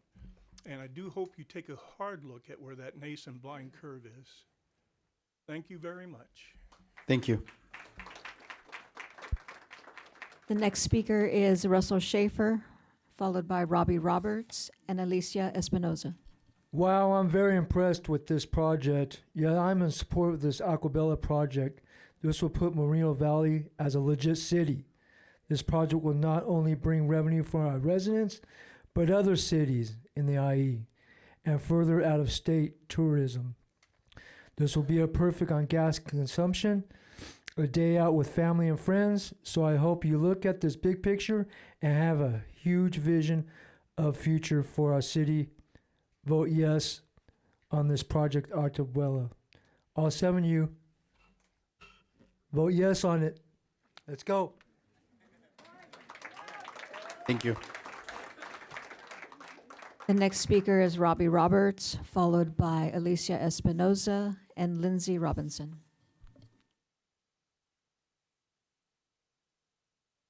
Commissioner, staff, thank you for letting me speak this evening. Those of you that in the audience who haven't seen this project, I would encourage you to go to Highland Fairview and review the model of the project. I'm sure that the developer would be happy to email you a presentation that shows what it's going to look like when it's completed. It is a beautiful project, very well thought out, very well designed, passing CEQA. He's thought of everything a developer should think of to protect the community and protect the environment, to have a successful development that's going to bring prestige, housing, revenue in the form of tax dollars to the city of Moreno Valley so that we can develop the city even further. I'm not in favor of putting requirements that they hire this guy or that guy to do the work. This is America. You should be able to hire whoever you want. I have nothing against unions, but I think the developer should be able to choose who he hires to do the work on his project and shouldn't be forced to use someone because a city or planning commission requires that he do so. That's just my opinion. But I would encourage you to go look at the model at Highland Fairview. I have. Look at the presentation. They'll either show it to you there, or they'll email it to you so you can see it. It's truly a beautiful project with the lakes, the architecture, the park.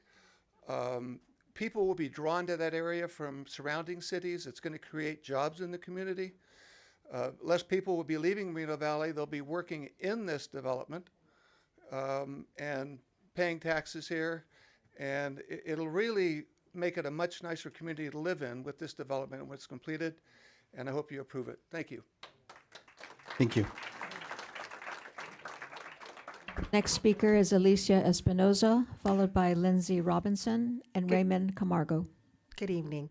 Well, I took the opportunity to review the project, and I like the project. I like the fact that we're bringing housing, we're bringing retail.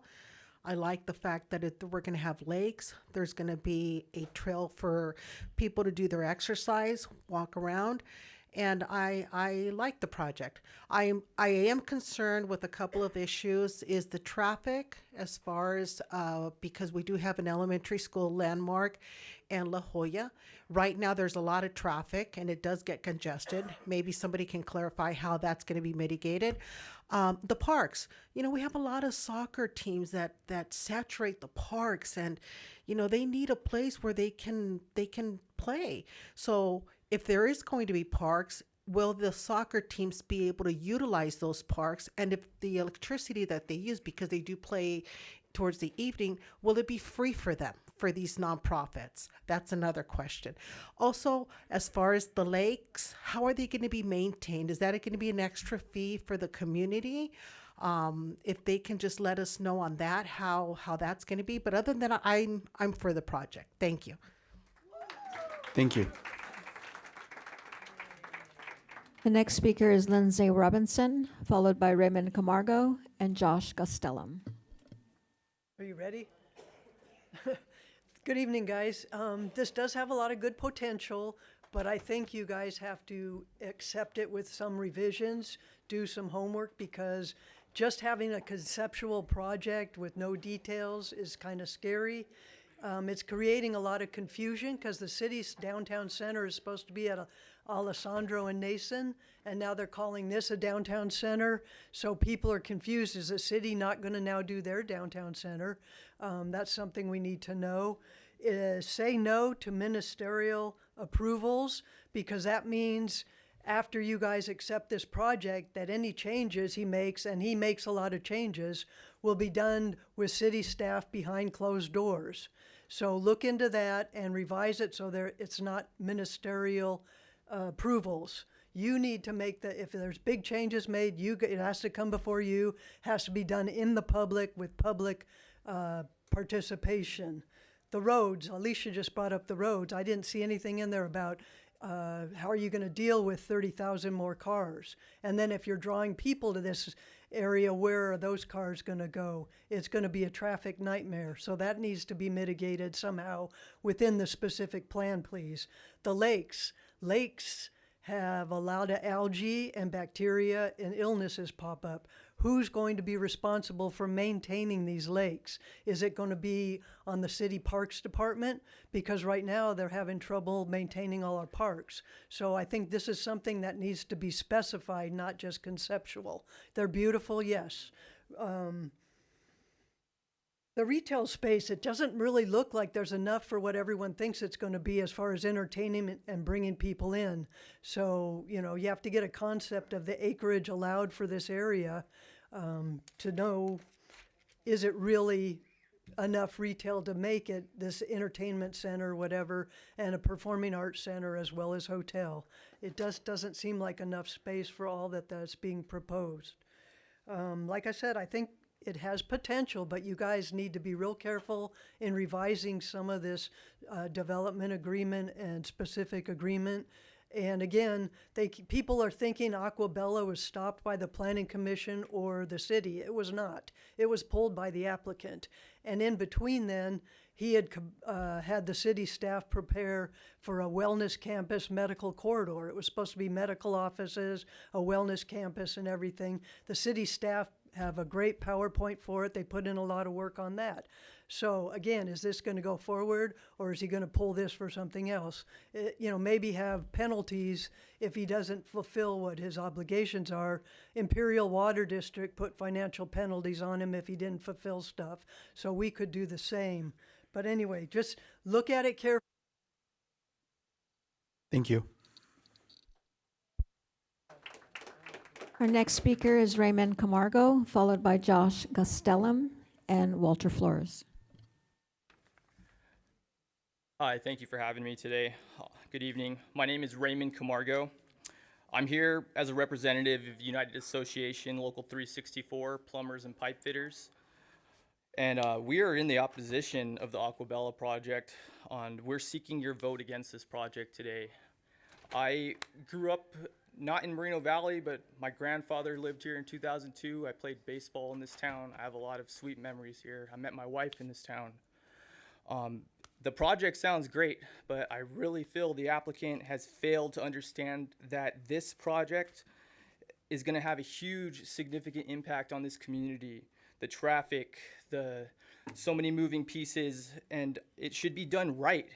And to do it right, we should be hiring responsible contractors and hiring local crafts, local trades who grew up in this area too. And this skilled workforce is here and could be providing this project and all of its details that you guys are saying so great about it. We can have both things. I ask that you stand with us today against this applicant and vote no tonight. Thank you. Thank you. The next speaker is Josh Gastelum, followed by Walter Flores and Bob Palomares. All right. Good evening, Honorable Planning Commission. My name is Joshua Gastelum, and I am here to speak in opposition of the Aquabella Specific Plan. When projects like these come up that include essential needs like housing, coupled with something like a hotel, the community has a right to be suspicious with regards to the developer's actual plans. You see, it is very easy to build the hotel component quickly and cheaply because it is the most lucrative part of the project.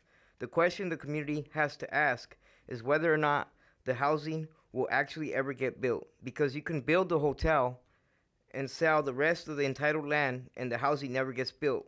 One of the ways you could tell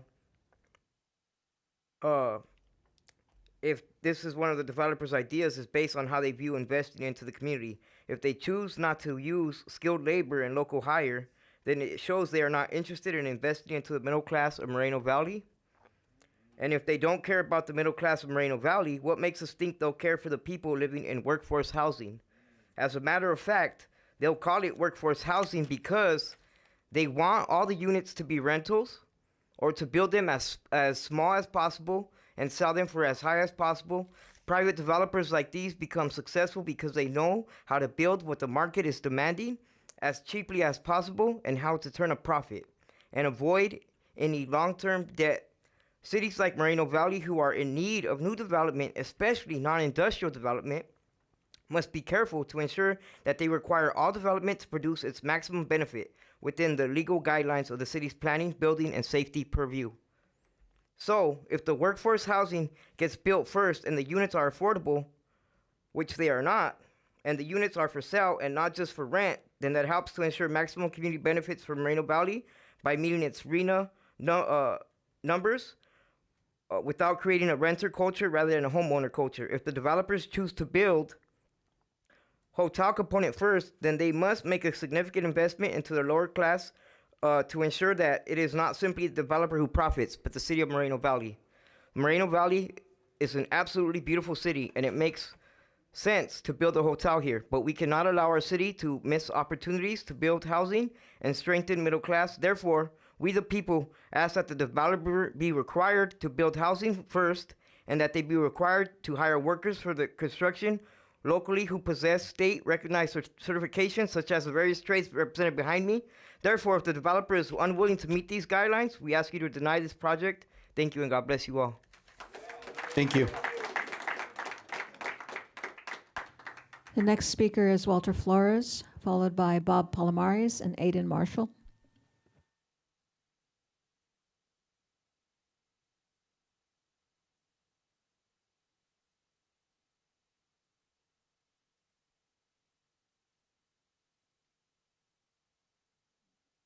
Okay, Mr. Bob Palomares?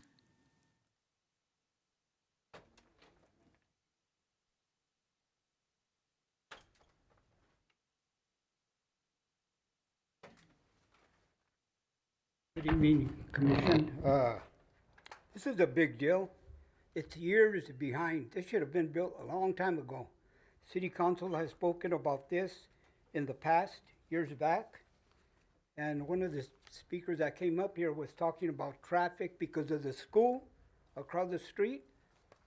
Well, that's the school district's problem. The school district has built schools over and over with no concern about traffic.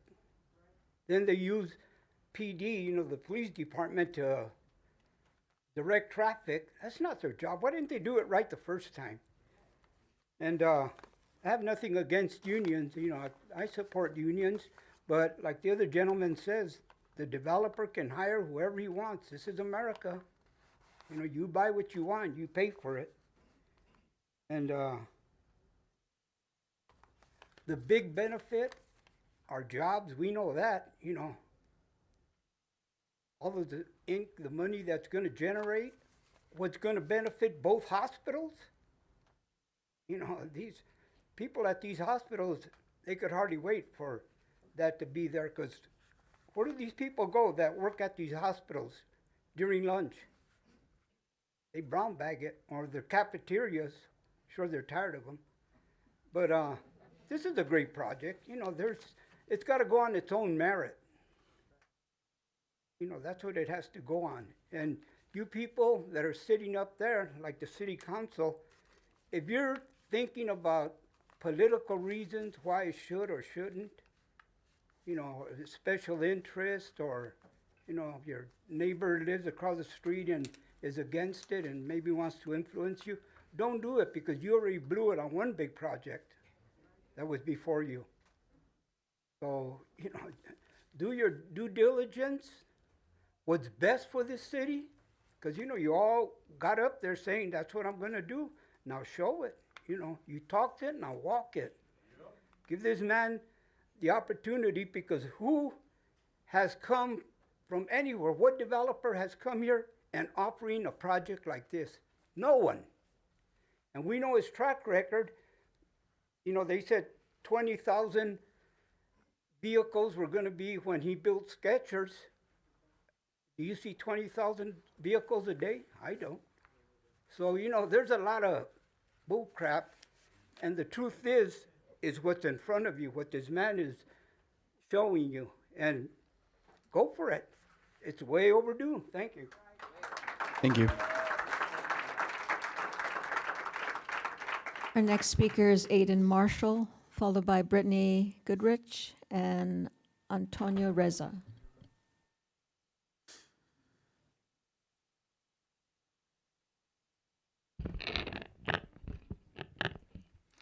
Good evening, Honorable Planning Commissioners. My name is Aiden Marshall, and I'm speaking on behalf of CARE California.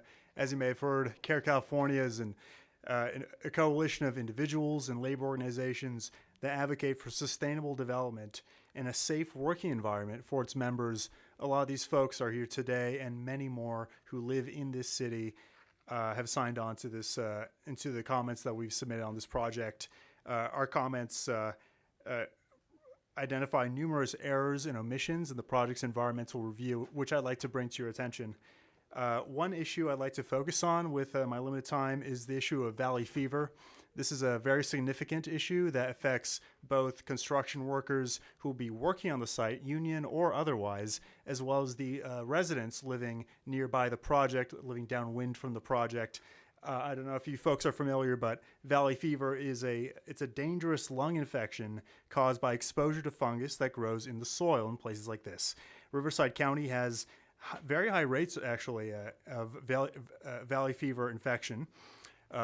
CARE California's expert toxicologist concluded that disturbing soil during this project's construction may result in significant health risks to construction workers and nearby residents from potential infections. You see, valley fever spores are very small. Their tiny particles are not controlled by standard dust control measures that you'd have on any other project. The EIR for this project doesn't really acknowledge this impact. It's sweeping it under the rug. It relies on ineffective standard measures that are simply not going to reduce this impact to a less than significant level. This environmental impact report must be revised to include sampling and health protective mitigation, such as adequate filters, to reduce valley fever exposure. We strongly urge the Planning Commission to remand this project back to staff to revise and recirculate the EIR to adequately analyze and mitigate these significant environmental impacts. Thank you very much for your consideration. Thank you. Our next speaker is Brittany Goodrich, followed by Antonio Reza and Pete Hurtado.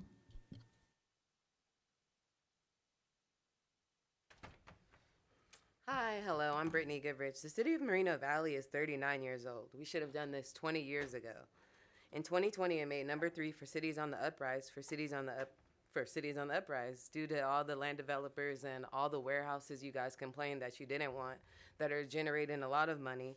You know, our sales service revenue went up by 14.8%, and 6% of that was just for energy. So we're sitting in an empty land, and we can make a lot of money just off energy alone. So why not, you know, bring in a big foundation that we're supposed to do 20 some odd years ago? And my grandfather was the first black fire chief of Indiana. My cousin's currently the fire chief of LA. And 3 of them, fire chief, have lived here since 1996. They own a lot of property on Nason. I want to see that flourish. The property tax is going to be going up. Everything to do with this is positive. We can't strong arm people for a job. I'm a SAG actress. I woke up at 3 a.m. and I traveled to LA. I got there at 7 a.m. and that was hard to do. I couldn't even get a job at Target because why? This project wasn't done 20 years ago. So if you guys could please consider the talent that we have in this city that hasn't developed because we don't have anything. It's just empty fields and people that want to complain and not do anything. So please take this into consideration because I'm maybe the only person that's like 30 some odd years old, but our generation is struggling and we won't have any foundation to fall on. This is our last chance. My parents had to short sell their home during that time that you guys are bringing up. So this is my chance to come in and fix things. Thank you so much. Thank you. Our next speaker is Antonio Reza, followed by Pete Hurtado and Linda Thomas. Later. Okay. I don't know if you guys have another microphone. You're gonna translate.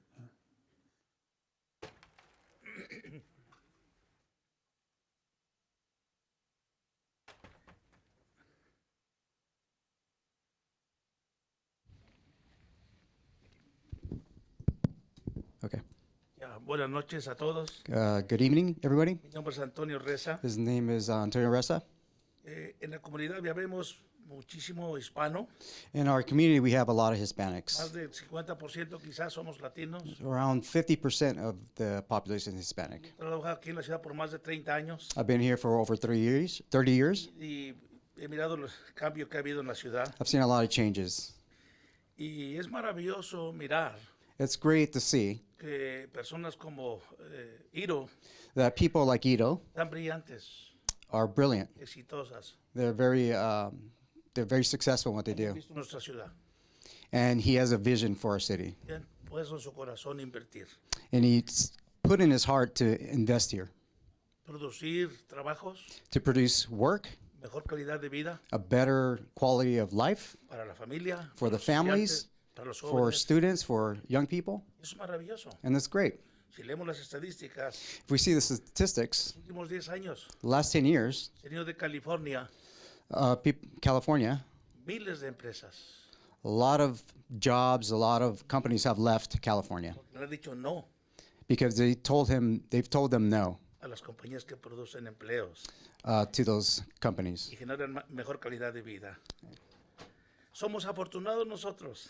We're fortunate Esto va a cambiar para bien en nuestra comunidad. that this is going to change for the better. Estoy al 1000% I'm 1,000,000% en favor in favor de este gran proyecto. of this great project. Mis hijos aquí han crecido. My children have grown here. Yo he trabajado con mucha gente, I've worked with a lot of people más de 30 años. over 30 years. Creo que va a ser de gran bendición And I think it's going to be a blessing para toda la comunidad. for the entire community. Hay grupos There's groups de interés of interest, que pensando en su beneficio económico dicen no. of thinking of because of their benefit for financial benefits, to say Pensando no. egoístamente en ellos dicen no. Because they're only thinking about themselves, they say no. Las mentiras de siempre. And that's the same lies as always. Contamination, traffic, Esto es falso. it's all false. Yo estuve aquí cuando pasó lo de Skechers. I was here when Skechers Pasó lo de passed. Skechers, algo maravilloso. If you go by and see Skechers, it's a beautiful thing. ¿Cuál contaminación? ¿Cuál What tráfico? contamination? What traffic? Esa es una oportunidad It's a lie, maravillosa. and this is a beautiful project. Les animo a ustedes que sean los héroes en esta noche. I'm asking you guys to be the heroes of this night Digan sí and to say yes. a lo que es prosperidad, What's prosperity beneficio para la familia, and benefit to the families la comunidad. and for Muchas our gracias. community. Thank you. Thank you, gracias. And I'm next. The next speaker is Pete Hurtado, followed by Linda Thomas and Luis Palomares. Ladies and gentlemen of the Planning Commission, thank you for the opportunity of speaking today. I just want to first say that I live right off of Oliver and Marina Beach, so this project will be right next to me. I stand here to express my unwavering support of the Aquabella project, a visionary endeavor by Highland Fairview that promises to revolutionize our city and set a new standard for urban development. The Aquabella project is not just another town center, it's a transformative initiative that will elevate our city to new heights. Imagine a vibrant, bustling hub where commerce, culture, and community converse. This large-scale town center will be a beacon of innovation, attracting businesses, tourists, residents alike. It will be a place where dreams are realized and opportunities are abundant. By supporting the Aquabella project, you are not just approving a development, you are making a historic decision that will forever be remembered. This vote will be a defining moment for our city and a testament to your vision and leadership.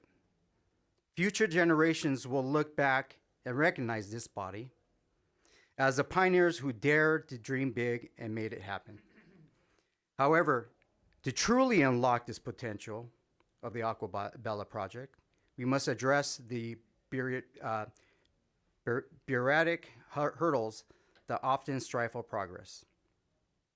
Cutting red tape and streamlining the process for building businesses is essential. We need to create an environment where innovation can thrive, where entrepreneurs can bring their ideas to life without unnecessary delays. By making the process more efficient and expeditious, we will truly attract more innovation, but also ensure that the Aquabella project reaches full potential swiftly. In conclusion, the Aquabella project, spearheaded by the visionary developer Highland Fairview, is a once-in-a-lifetime opportunity to transform our city into the envy of all others. Your support will not only make history, but will also pave the way for a brighter, more prosperous future. Let us seize this moment and make our city a shining example of what is possible when vision and action come together. I just want to address a few individuals are here. They're not even from our city. That are just like the previous speaker said, that they're wanting to take advantage of the situation. Just bear in mind that you guys all live here. Thank you. Our next speaker is Linda Thomas, followed by Luis Palomares and Rosie Mariscol. Good evening, Commissioners. My name is Linda Thomas, and I am a resident of District 3. I am in favor of the project. I think Aquabella project is a upscale project. I think that if it was to come to our community, it would make us all proud. I think we need this project. I live on Asen and Fur. And for my family, instead of getting on the freeway and getting out of the city, I would be able to drive down the street and my family would benefit. I know that it's going to take stages for it to be built and it's an investment of time, but I think that once it comes to our city, we're all going to have great benefit and we're all going to be able to have such an amazing experience for our families. And when I saw the project, it reminded me of Italy. And I think that when we travel, we always travel, and the places that we go that are beautiful, we always have that dream to come back. I think that a lot of cities have done great projects of having a vision for their cities, having a downtown, Eastville has a great project. It used to be, to me, we used to call it Cowland, and it stunk. And I'm originally from the San Fernando Valley. When we go to the valley, we go to Burbank, we go to Glendale, we go to LA, we go to all the other places. And now that I am a resident of Moreno Valley, I go to Orange County for everything I want. Or other cities, Redlands, Riverside, Temecula, because there isn't anywhere to even have a decent space of a meeting. There isn't a park, something that makes you proud. There isn't a rec center. There isn't a pool there. But when you look at this project, it comes with absolutely great value. And whether you're down the street, around the street, we need this project. This project needs to come. I think you guys have a great commitment to the residents to say yes to this project. You guys owe this to the residents. This project needs to come. It's a valuable project and we need it. Thank you. Thank you. Our next speaker is Luis Palomares, followed by Rosie Mariscol and Sergio Cardenas. Luis Palomares, community activist. This is an amazing project. It's brilliant. We'd be darn fools to turn it down. Like one of the speakers said, we turned down a great project that was going to come with soccer fields and all that, but hey, yeah, so we lost out on that. Let's not do that again. We're the second largest city in the county, yet we don't have anything. We don't have enough restaurants. We don't have enough housing. We don't have the amenities this developer is going to bring us. And you know what? He can hire whoever he wants, So, hey, we got union workers in my family too, two of my son-in-laws. Now, as far as the traffic out there, they said about the Skechers, there's going to be tons of traffic, cars, all the bull crap. That's all I can say about that. But we seem to be driving. We seem to be making it out there. I got 3 daughters out there and a son and a niece and several people that live out there. They need this in the community. We need this. It's going to bring revenue, jobs, everything else. We'd be, like I said, damn fools to turn it down. Now, as far as the 2 hospitals are there, wow, imagine how the benefit it would be for them. Some of these doctors, wow, they're tired of eating cafeteria or bagged lunch. Hey, they can go there, unwind, take their time. And if there's going to be a hotel there, I think that went over my head. They could rent a room and enjoy all the amenities there. We need this in our city. We need it. Bring it. When you got on this commission, you promised us we're going to bring this. We are going to bring good projects to the city. Bring it on. It's long overdue. We were the ones that when Skechers came in, we went and collected 17,000 signatures because we had the naysayers that didn't want it here. 10 years later, we're still waiting for, it's a great project. We still need to complete that and make that happen.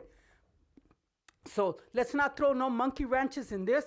Stand up, do the right thing for the people. We the people. We live here. I've been here 36 years. We live here. I have grandchildren that live out there. They need jobs. They're already in their 20s. They got to commute and go everywhere else. And you know what? Little Redlands, everybody else will say, bring it here. We want it. We want it. And the theme that looks like an Italy, that is great. We'd be, like I said, darn fools to turn this down. So let's do the right thing for the people, the community, the taxpayer, and the developer. He's been here forever trying to make a better city for us here. So let's get on board and do the right thing. Don't be, as far as the political thing, do what's right for our city. All of you commissioners, and thank you for listening. Thank you.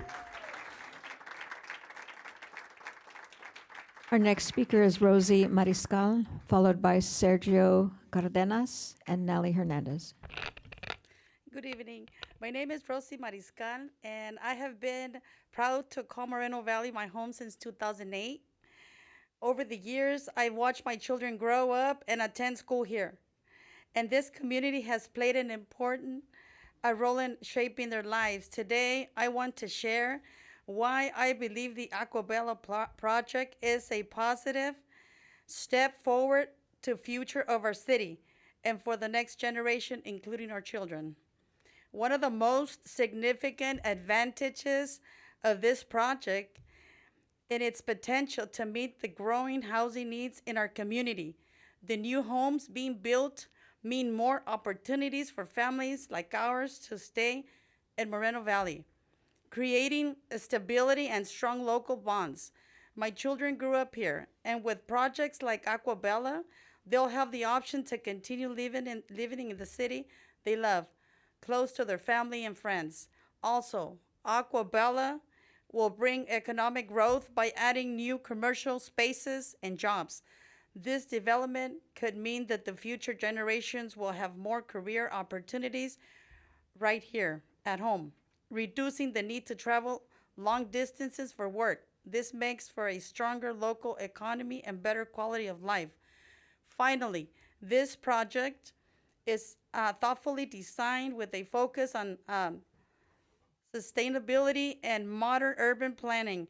It ensures that Moreno Valley of tomorrow will be vibrant, livable, and attractive, and place where our kids can thrive and build their future. In closing, the Aquabella project isn't just about growth. It's about creating opportunities and ensuring that the future of our city is as bright as the experiences we've had raising our families here. Thank you. Thank you. Our next speaker is Sergio Cardenas, followed by Nelly Hernandez and Donald Brock.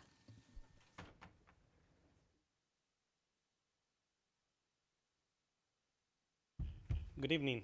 First, I want to start by thanking God for allowing me to be here in front of you great people. I'm a business owner, a Hybrid Lumbers company, and also a homeowner here in Sunnymead Ranch since 2021. And I remember when I was doing the shopping of my new home, I was looking in Rancho, Riverside, different cities, because there's a lot of things out there. And the market was so hard 2021, and I remember the realtor sent me the home in Sunnymead Ranch. I was like, Moreno Valley. And I decided to come and take a look at it.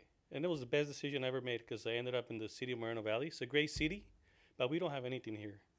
I ask you that you approve this project, because every Sunday, I go to a Generations church on Fadis Street, and when we get out of church, it's like, okay, where do we go now? Where do we go for lunch? Oh, Riverside, Redlands, Rancho, where do we go? And I would love to be able to tell our community, well, why don't we go to downtown Moreno Valley now? I think it's a great project, a great opportunity. As a business owner, it's going to create a lot of new business opportunities for the new generations that's here in Moreno Valley, and a lot of revenue for our city, a lot of money to keep up with the streets and everything that we need here. So I ask you guys to approve this project, and God bless you. Thank you. Thank you. Our next speaker is Nelly Hernandez, followed by Donald Brock. Good evening, everyone. My name is Nelly Hernandez. I am a homeowner, and I have lived here since 2009. 2 of my kids went to Landmark Middle School, and 3 of them graduated from Vista del Lago. I am here tonight to speak in support of the Aquabella project. I support this project for several reasons. One of the first ones, which is, I guess, the most obvious, is the economic impact for the best for our region, not just the city, but for the region. It'll create jobs throughout all the phases of the project. Additionally, it will serve as a local resource for residents to allow us for shopping, dining, spending time and money here in our city.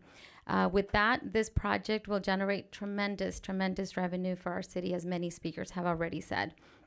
When my kids were younger, my husband and I had to drive an hour to 2 hours away from our home to have our kids enjoy amenities that this project promises to provide for us. Although I may not personally get to enjoy the final and completed project because it will take so many years to build, I hope it's not that many, but I do look forward for my children and my grandchildren to enjoy this beautiful project in our city. All the speakers that have spoken tonight have brought up really good points. While there may be some drawbacks, just like any other project of this magnitude, I believe that the benefits will outweigh any of them. I truly want to encourage you to consider approving this project. Thank you so much for your time. Thank you. Our next speaker is Donald Brock, followed by Roy Bleckert.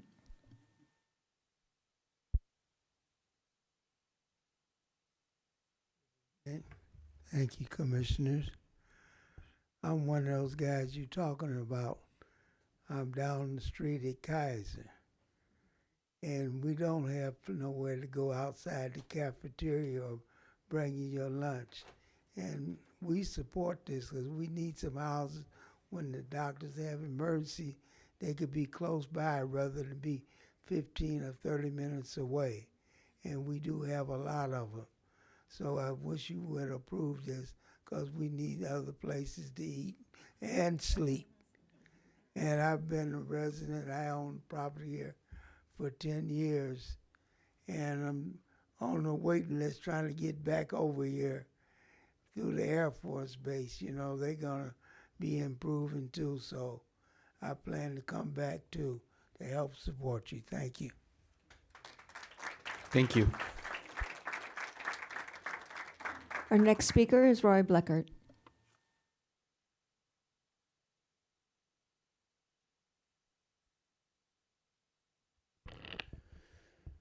For those of you not familiar with the logo of Moreno Valley, it has a bird flying away from a tree.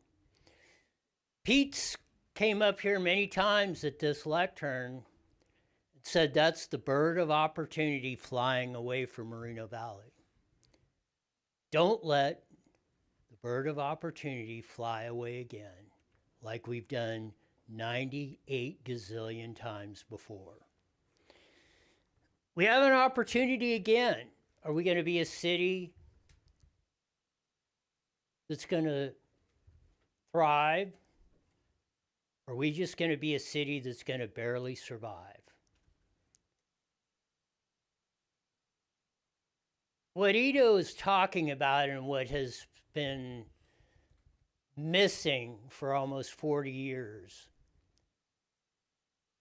is this: you need to be a place where it is a destination point.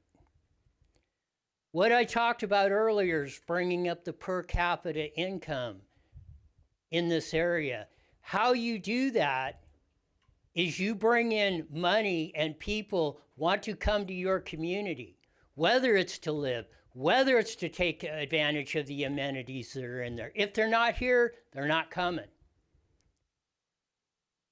You ask about, oh, why isn't there more commercial or that? It's not about trying to feed 100,000 people off of one pie. It's about putting 100 pies out there so everybody can eat.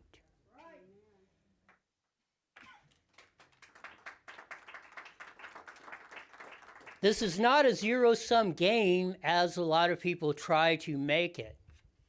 You've heard a lot of people, and I get their concerns.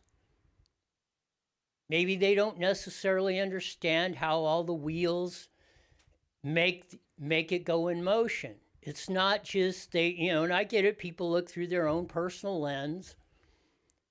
But again, it's about expanding that pie, giving a pie for everybody that you have the opportunity to be what you want. That's what's been severely lacking in this community. And that's what we got to bring back. The only way we're going to do that is if we all start getting in the boat and trying to row in the same direction. Maybe this will be a start. I sure hope so. Because it's probably going to be like that. It's not going to be too many years before I'm looking at the roots of the grass. And I'd like to see my native area for once and be proud of it. Thank you.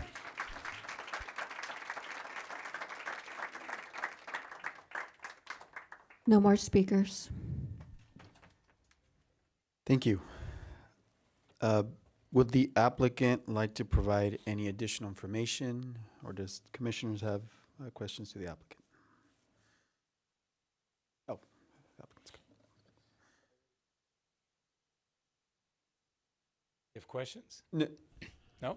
Do you have a statement based on that, or? First of all, I appreciate everybody's comments. It's, you know, those EIRs, those technical documents, take professionals like staff months and sometimes years to go through. So it's not surprising that there's a lot of things there that are hard to understand, especially if you don't have a background. So I do appreciate the concerns.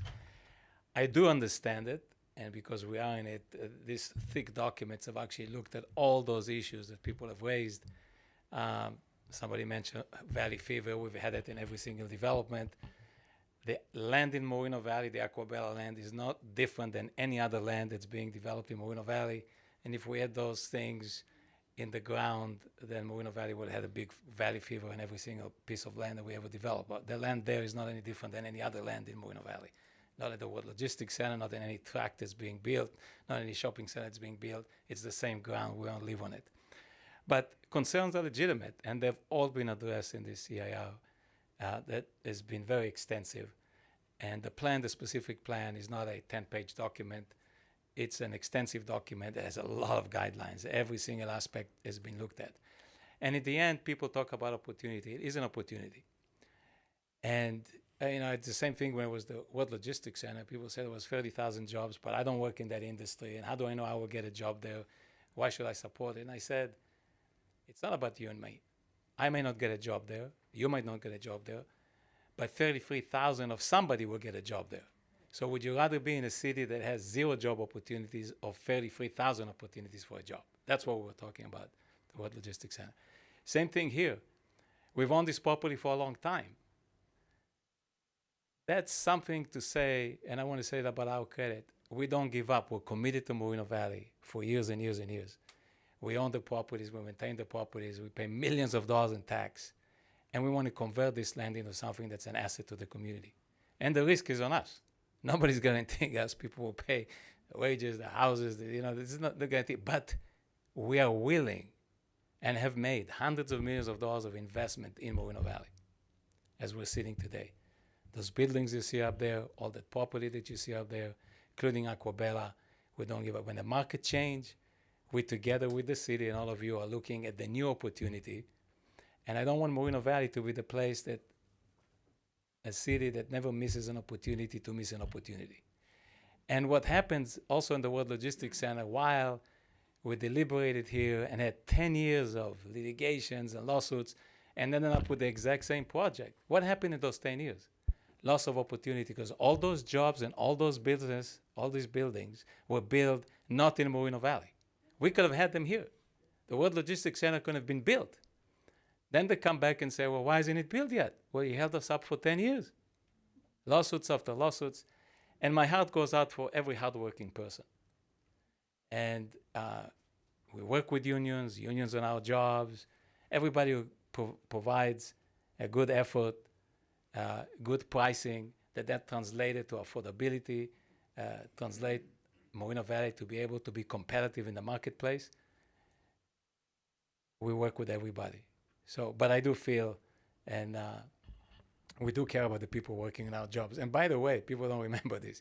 We built Skechers at the height of the economic recession. Nobody was building anything, nothing.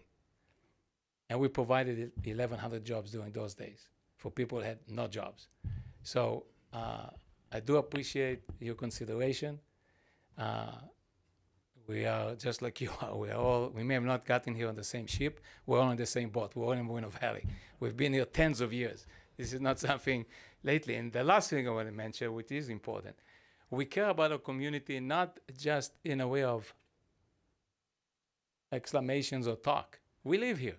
I live here. You can see me at the Walmart. You can see me at the gas station. You can see me everywhere. We're here. I care about what this place is going to become because I live here. We don't build a tract of homes, get you guys to approve something, and then go back to our home in Orange County, whatever it may be. Right? We're here. So I want to thank you for the consideration. If you have any question, we'll be able to answer. But I also want to take the opportunity to thank staff. This has been a long 2 years of arduous, detailed planning to get it to where it is. And we do appreciate all your hard work because I know what it takes to get here. And thanks to everybody else who made comments. Those are for or against, but we do appreciate you caring. Thank you so much. Commissioner Zeitz? Oh, he has a I question. have a couple questions for you. It was brought up, valley fever. Is there possibilities, just to put people's minds at ease, to have the property tested? By the way, if they read the EIR, it's been analyzed, it's been looked at. This is not a new thing. No, but I'm just saying, like an independent test, just to put people at ease. And I mean, it's a big project. A few extra dollars might just stop some of the things and just get it analyzed. Then we know. Then the people know for sure, and that's transparency. As we go for construction, this is not something you find today, right? There's nothing. It's been analyzed, and like I said, to do the test, I'm not sure exactly what involved in such a test, but in any event, we analyze it. Let me see if we have detail. Here's our environmental consultant. I think they can explain the kind of analysis that has been done. This has been analyzed.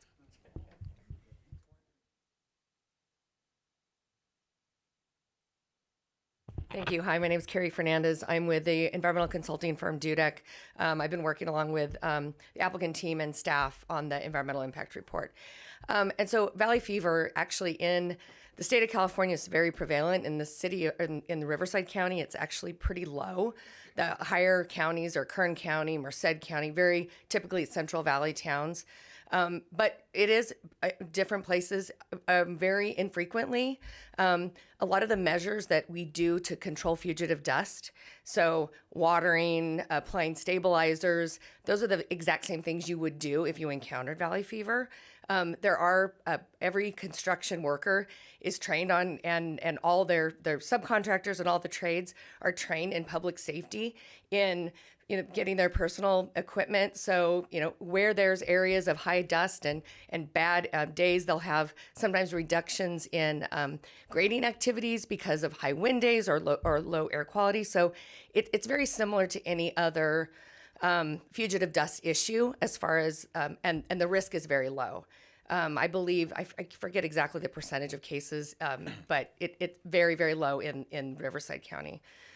Further, the test, as Ido said, the test, if you did it today, they're spores, they're live spores that come and go. They die depending on climatic conditions.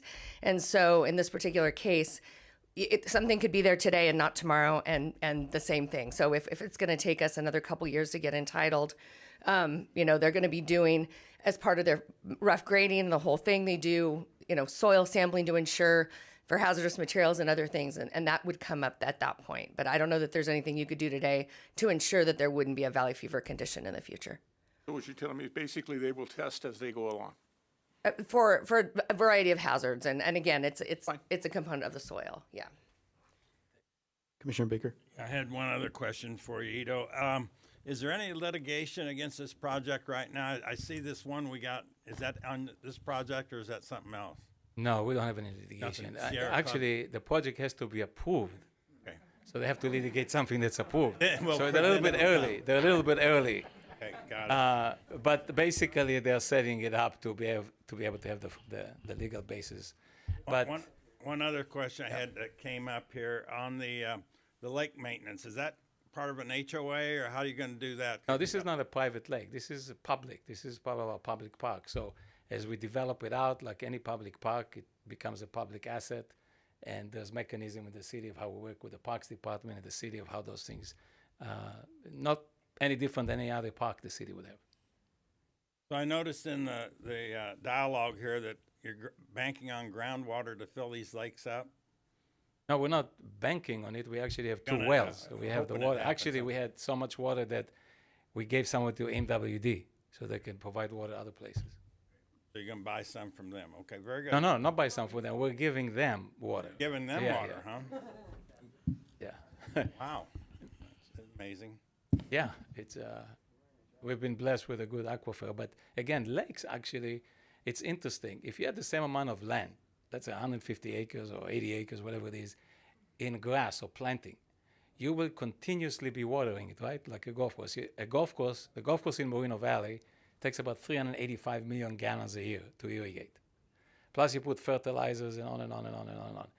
Actually, a lake, other than evaporation, and of course you're getting some water through runoffs that gets clean and get into it, as well as in the winter months, if we get some rain, it gets refilled.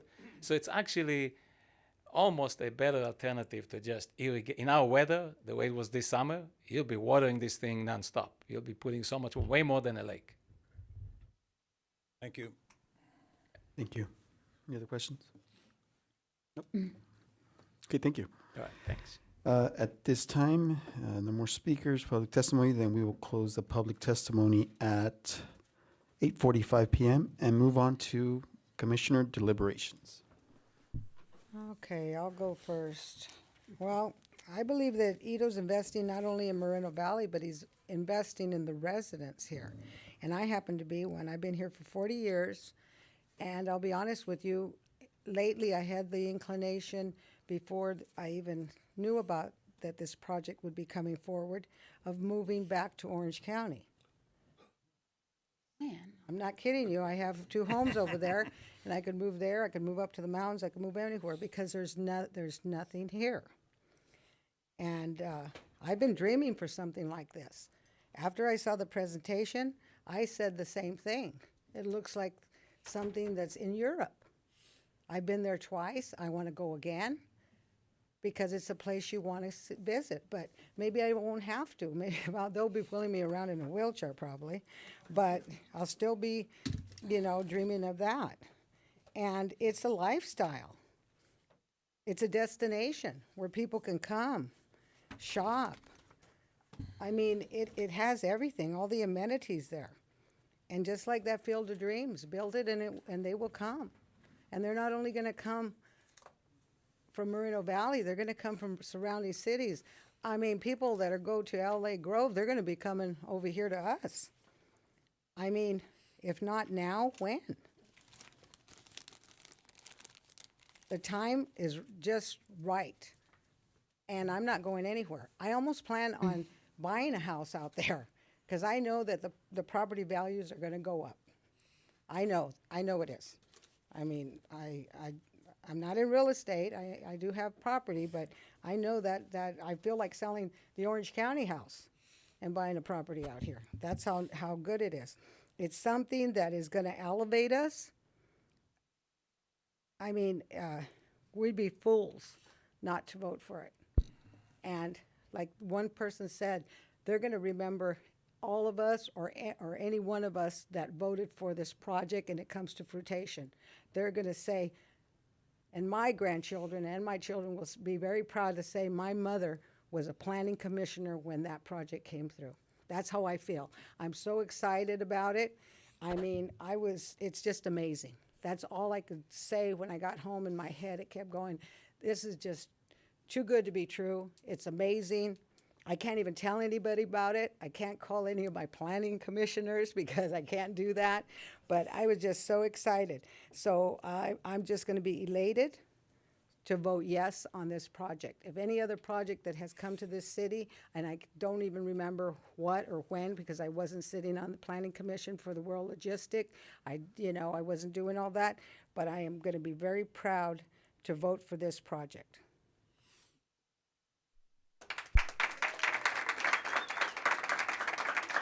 Who's next? Me. Okay. Okay, I don't really talk much. I'm more of an analyzer and a listener. But so quick story time. When I was in college, I did a research paper on a city here in Southern California that shall remain nameless. This particular city was ups and downs, developing here and there. But the developers of Ontario Mills went to the city council and tried to build Ontario Mills there, and they kept turning it down. And they went to the city of Ontario, and the city of Ontario said yes. And look what Ontario Mills has done for that city all these years, the economic boost, the jobs. It opened, I think, in 1996 when I was in high school. Don't be doing any counting. But there's no risk with no reward. This project reminds me of that. It reminds me of the Ontario Mills project. And I know that that city council was probably haunted that they did not say yes to that project. The reality is that Moreno Valley needs homes for Gen X and our millennials, and we don't have any. We don't have to leave outside the city when we can live here, work here, and play here. I've been here for 16 years and since September, and I've just been waiting for, it to be built. And I just really don't want to see us vote for it. I want to see it come to fruition. I want to be at the groundbreaking, when you cut the big ribbon and everybody's clapping and that type of thing. Can we just get to the end to where, because we're at a category, I think one of the speakers said we're in a really great area where people can come from Temecula, Marietta, they can hit San Bernardino from Corona. They don't have to drive all the way to LA or Orange County to have a great time or family time. But I just think it's a really great project, and I think the developer knows what he's doing. And I don't know him personally, but he seems very experienced, and I think it's a great project.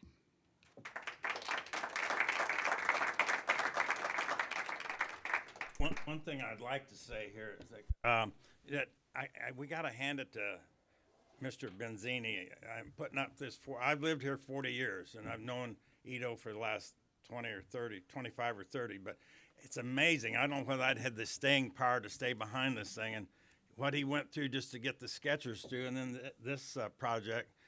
This is going to be a big plus for Moreno Valley and the whole region, to be honest with you. It's it has a lot of different moving parts in it. I know it's going to take some time to put this together, but we need to do it. I want to vote for it, okay? Thank you.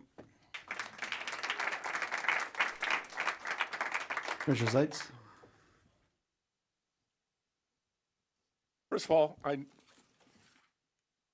may think by questions that I asked that I am not for this project. It is a very nice project.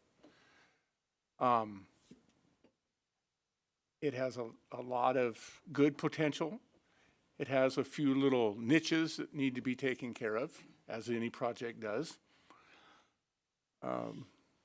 Traffic, everybody talks about, traffic. Well, I've been here 40 years. I used to be able to stand in front of my house on the road and not see a car for an hour.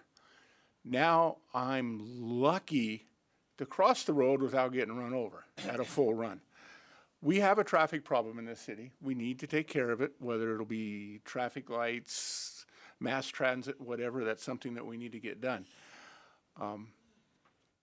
The only niche I can see on, or the two niches I see on this, is how we lay out the park lands and what's use. And I understand at the time when we do this, we will have to see what the public needs and what we want. The second one is I would like to remove the ministerial approvals, bring it back to the to the commission. That is about my only reservation with this whole project. So I know other people need to speak, so I won't make the motion at this time, but I would consider whoever makes the motion, if it's not me, to include that in it. With that, I turn it back to the chairman. Who else wants to? Mr. Terrell. I want to thank Mr. Benzivi for bringing this project here. Now, I know many of you, you see that still behind us. It's a sun. People kind of wonder, like Ben Franklin did during the Constitution, wonder if that sun is rising or setting. I look at that symbol, and the sun is rising in Moreno Valley. And the reason I say it's rising is because we deserve to have the best. We shouldn't play second fiddle to no Riverside, no Temecula, no Marietta, nobody. Moreno Valley, we got to set the bar high because we are a great city. We could become a world-class city. And this project brings a balance of environmental and economic development. It brings walkable neighborhoods, and it means workforce housing. What that means is people can live where they work. And I've heard time and time again, people have told me, there's nothing to do here. I got to go somewhere else. But no, we have a project in front of us that's a game changer. That's going to set this city on a higher horizon. Some of you guys may have heard of me talking about the higher horizon that we only could dream of. This project will do it. This will become a destination, not a stopover, not a city between Riverside and Paris. Moreno Valley deserves to be the best, and people in the city deserve to have the best of everything. I'm tired of settling for things that's second-class stuff. No, we deserve the best. And I believe this will take us even higher beyond Palm Springs, Rancho Cucamonga, these other far places that people, Irvine. This has an opportunity to do something that we only could dream of. When I look at this project, I see the future generations. I may not live long enough to see it, but I'm thinking about the people, the kids that will, the people the doctors. I'm thinking about the other businesses that will come here. They will have high upscale commercials. They will have almost a self-contained development. Where have you seen things like that? You look around Moreno Valley, and you just look in amazement. We got 99-cent stores here. This project is going to take us higher. We got to start thinking higher than what we're thinking of.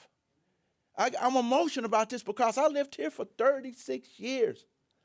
And it's time for us to get the best, not the worst. And this project will take us higher. It's time to look better, Moreno Valley. We can do better, and this project will do it for us. We just have to be patient. It has met the criteria. It's the mitigations and everything that we can imagine. But we got to think better. We got to think higher. We can't settle for less anymore. Moreno Valley deserves the better, and the people who are watching here or watching where you're watching on the internet, you deserve to have the best project on the face of this earth. I'm not saying a lot about this project, but I see it something that people, you just have to see. You have to see beyond what you see in front of you. That's what faith is all about. And I'm going to vote for this project because I'm thinking about not myself. I'm thinking about the future generations. I'm thinking about the doctors. I'm thinking about the people that get on the road every morning, people that's rent burden. I'm thinking about those folks because this will be a chance for these folks to stay off the freeway, and people don't have to go to Rancho Cucamonga anymore. They could come here, spend their money in this community where we can have police services. We can have all kinds of things. The opportunities is limitless. So I will be supporting this project because of the future of the people in this community. Thank you. Mr. Terrell. Mr. Dejanay. That was nice. I like that. That was good. I believe a couple things, and consider the source. Someone once said this: if God came down and created a project and put it in front of us, somebody would say no. I believe that you can actually put Fred Flintstone on the ballot and he'd get votes. Consider the source. Let me say a couple things first. And I guarantee you, I'm going to probably hit 100% of this room when I talk about Palm Springs, when I talk about Victoria Gardens, the Grove, Old Town Temecula, Wine Country, Thursday night market in Redlands, dinner theater, when you talk about the Gaslamp District, when you're talking about the Getty Center, when you talk about Marietta Hot Springs, the Mission Inn. Do you guys remember the Orange Show? You remember that? How about Route 66? They all have something in common. They're not here. Not a single one of them. And I guarantee you, everybody sitting out there has probably gone to one of those places and said they had a good time. There's something else, too. I remember the two things we had here in Moreno Valley is the air show and the raceway. Well, the raceway is gone. And we still have the air show that does bring people here, and they eat and they spend their money here. And we do have to remember this. Somebody got in a covered wagon. They got in a covered wagon, and they knew there was going to be snakes, and they knew there was going to be danger, but they still crossed. They did it. And if they didn't do that, we wouldn't be here today. Somebody got in that spaceship. Oh, yeah, they sing songs about Major Tom. Somebody got on the Mayflower, and somebody sailed with Columbus. And there was risk. There is almost nothing we can do. We can't even get on the freeway without risk. It would be nice if we could take a project and put it in a bubble and it's perfect. It's probably not going to happen. And we should not vote no on projects because they're just not absolutely perfect. We're not perfect. I'm not perfect. And there isn't a single person in this room that is perfect. But there is really, really damn good. And I think this project is good.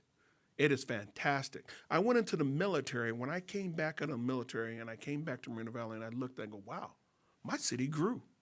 Wow, this is fantastic. I remember even when I was young, I had to go out of the city to work at McDonald's because we didn't have a McDonald's. I remember driving out to Riverside. I mean, the big thing was to go out to work at some place like Roar or some other place in order to work and couldn't do it. But now I enjoy working and living in the same city. And other people deserve that too. They really do. You know, for me to drive 5 minutes to work is fantastic. I love it.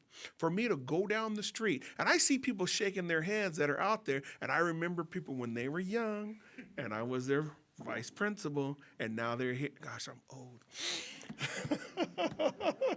Shaking her head like, I remember you when you were my vice principal. Well, I can tell you this, nothing is without risk, not a single thing. And we need to take the risk to be able to put Moreno Valley on the map. It's not just going to make Moreno Valley on the map, it's going to make Moreno Valley. And one day, I have children. I want them to be able to go to this place and have a good time. I mean, think about Dos Lagos. You go down there, you walk around the lake, it's really pretty, you hold hands, and, well, I don't know what I'll use. But it's nice. It's really nice. And then you come back and you think, I had a great experience. The same thing that Ido Benziti said. It's a great experience. Instead here, remember we were considered Murder Valley? Yeah. We don't want that. No, we want more police on the street. We want it to be safer here. And when it's safer here, things are going to come here. And this is one of the things that's going to come here and make our place. I guarantee you, even the city staff are going to leave here and get off work, and they're going to go over there. I guarantee it. And it's funny how people say no to things, but you see them there. Yeah. You see them there. So I'm absolutely for the project. I thank Mr. Benziti for taking a chance in our city. And let's keep going, and let's keep building. Let's keep growing. Let's make it happen. Thank you, Commissioner. I just want to say a few comments. I think this project is great. It really meets what Moreno Valley deserves, and Moreno Valley deserves so much right now. I've been here for 15 years. I've heard so many friends and family say, "Why don't we have a downtown? Why don't we have a downtown like Riverside or Redlands?" And this project meets those things. It's going to have the entertainment. It's going to have the restaurants and other features that the community is clamoring for, that they're wanting in their community. it's the last big parcel in the geographic center of the city. So we got to make it the best thing for the city of Moreno Valley. The only qualm I have is the parks. I think that central feature, that sports complex, that downtown park, because it's going to be that transformative regional hub of, as many of us have said, and I mean, and everyone wants us to be. I think that is an important component, and hopefully it somehow gets there. But it's great. It's going to be a great project. It's going to be a great project for the city of Moreno Valley, and let's make it happen sooner rather than later. So, thank you.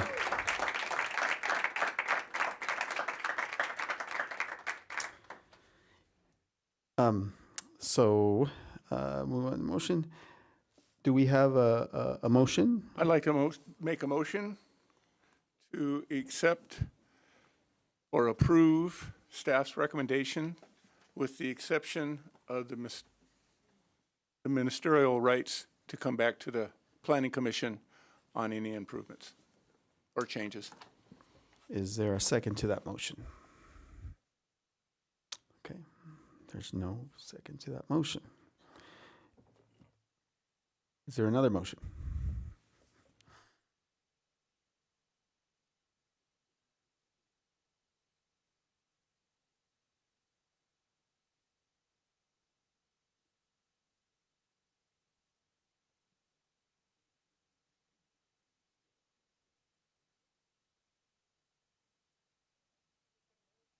Yeah. Okay. I want to move that we adopt Resolution 2024-32.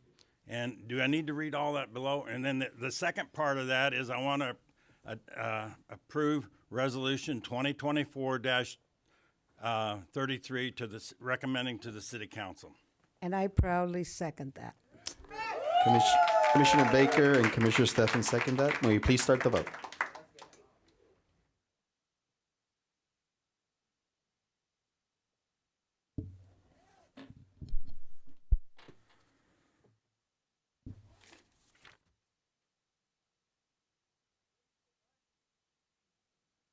Motion passes 7-0. Thank you.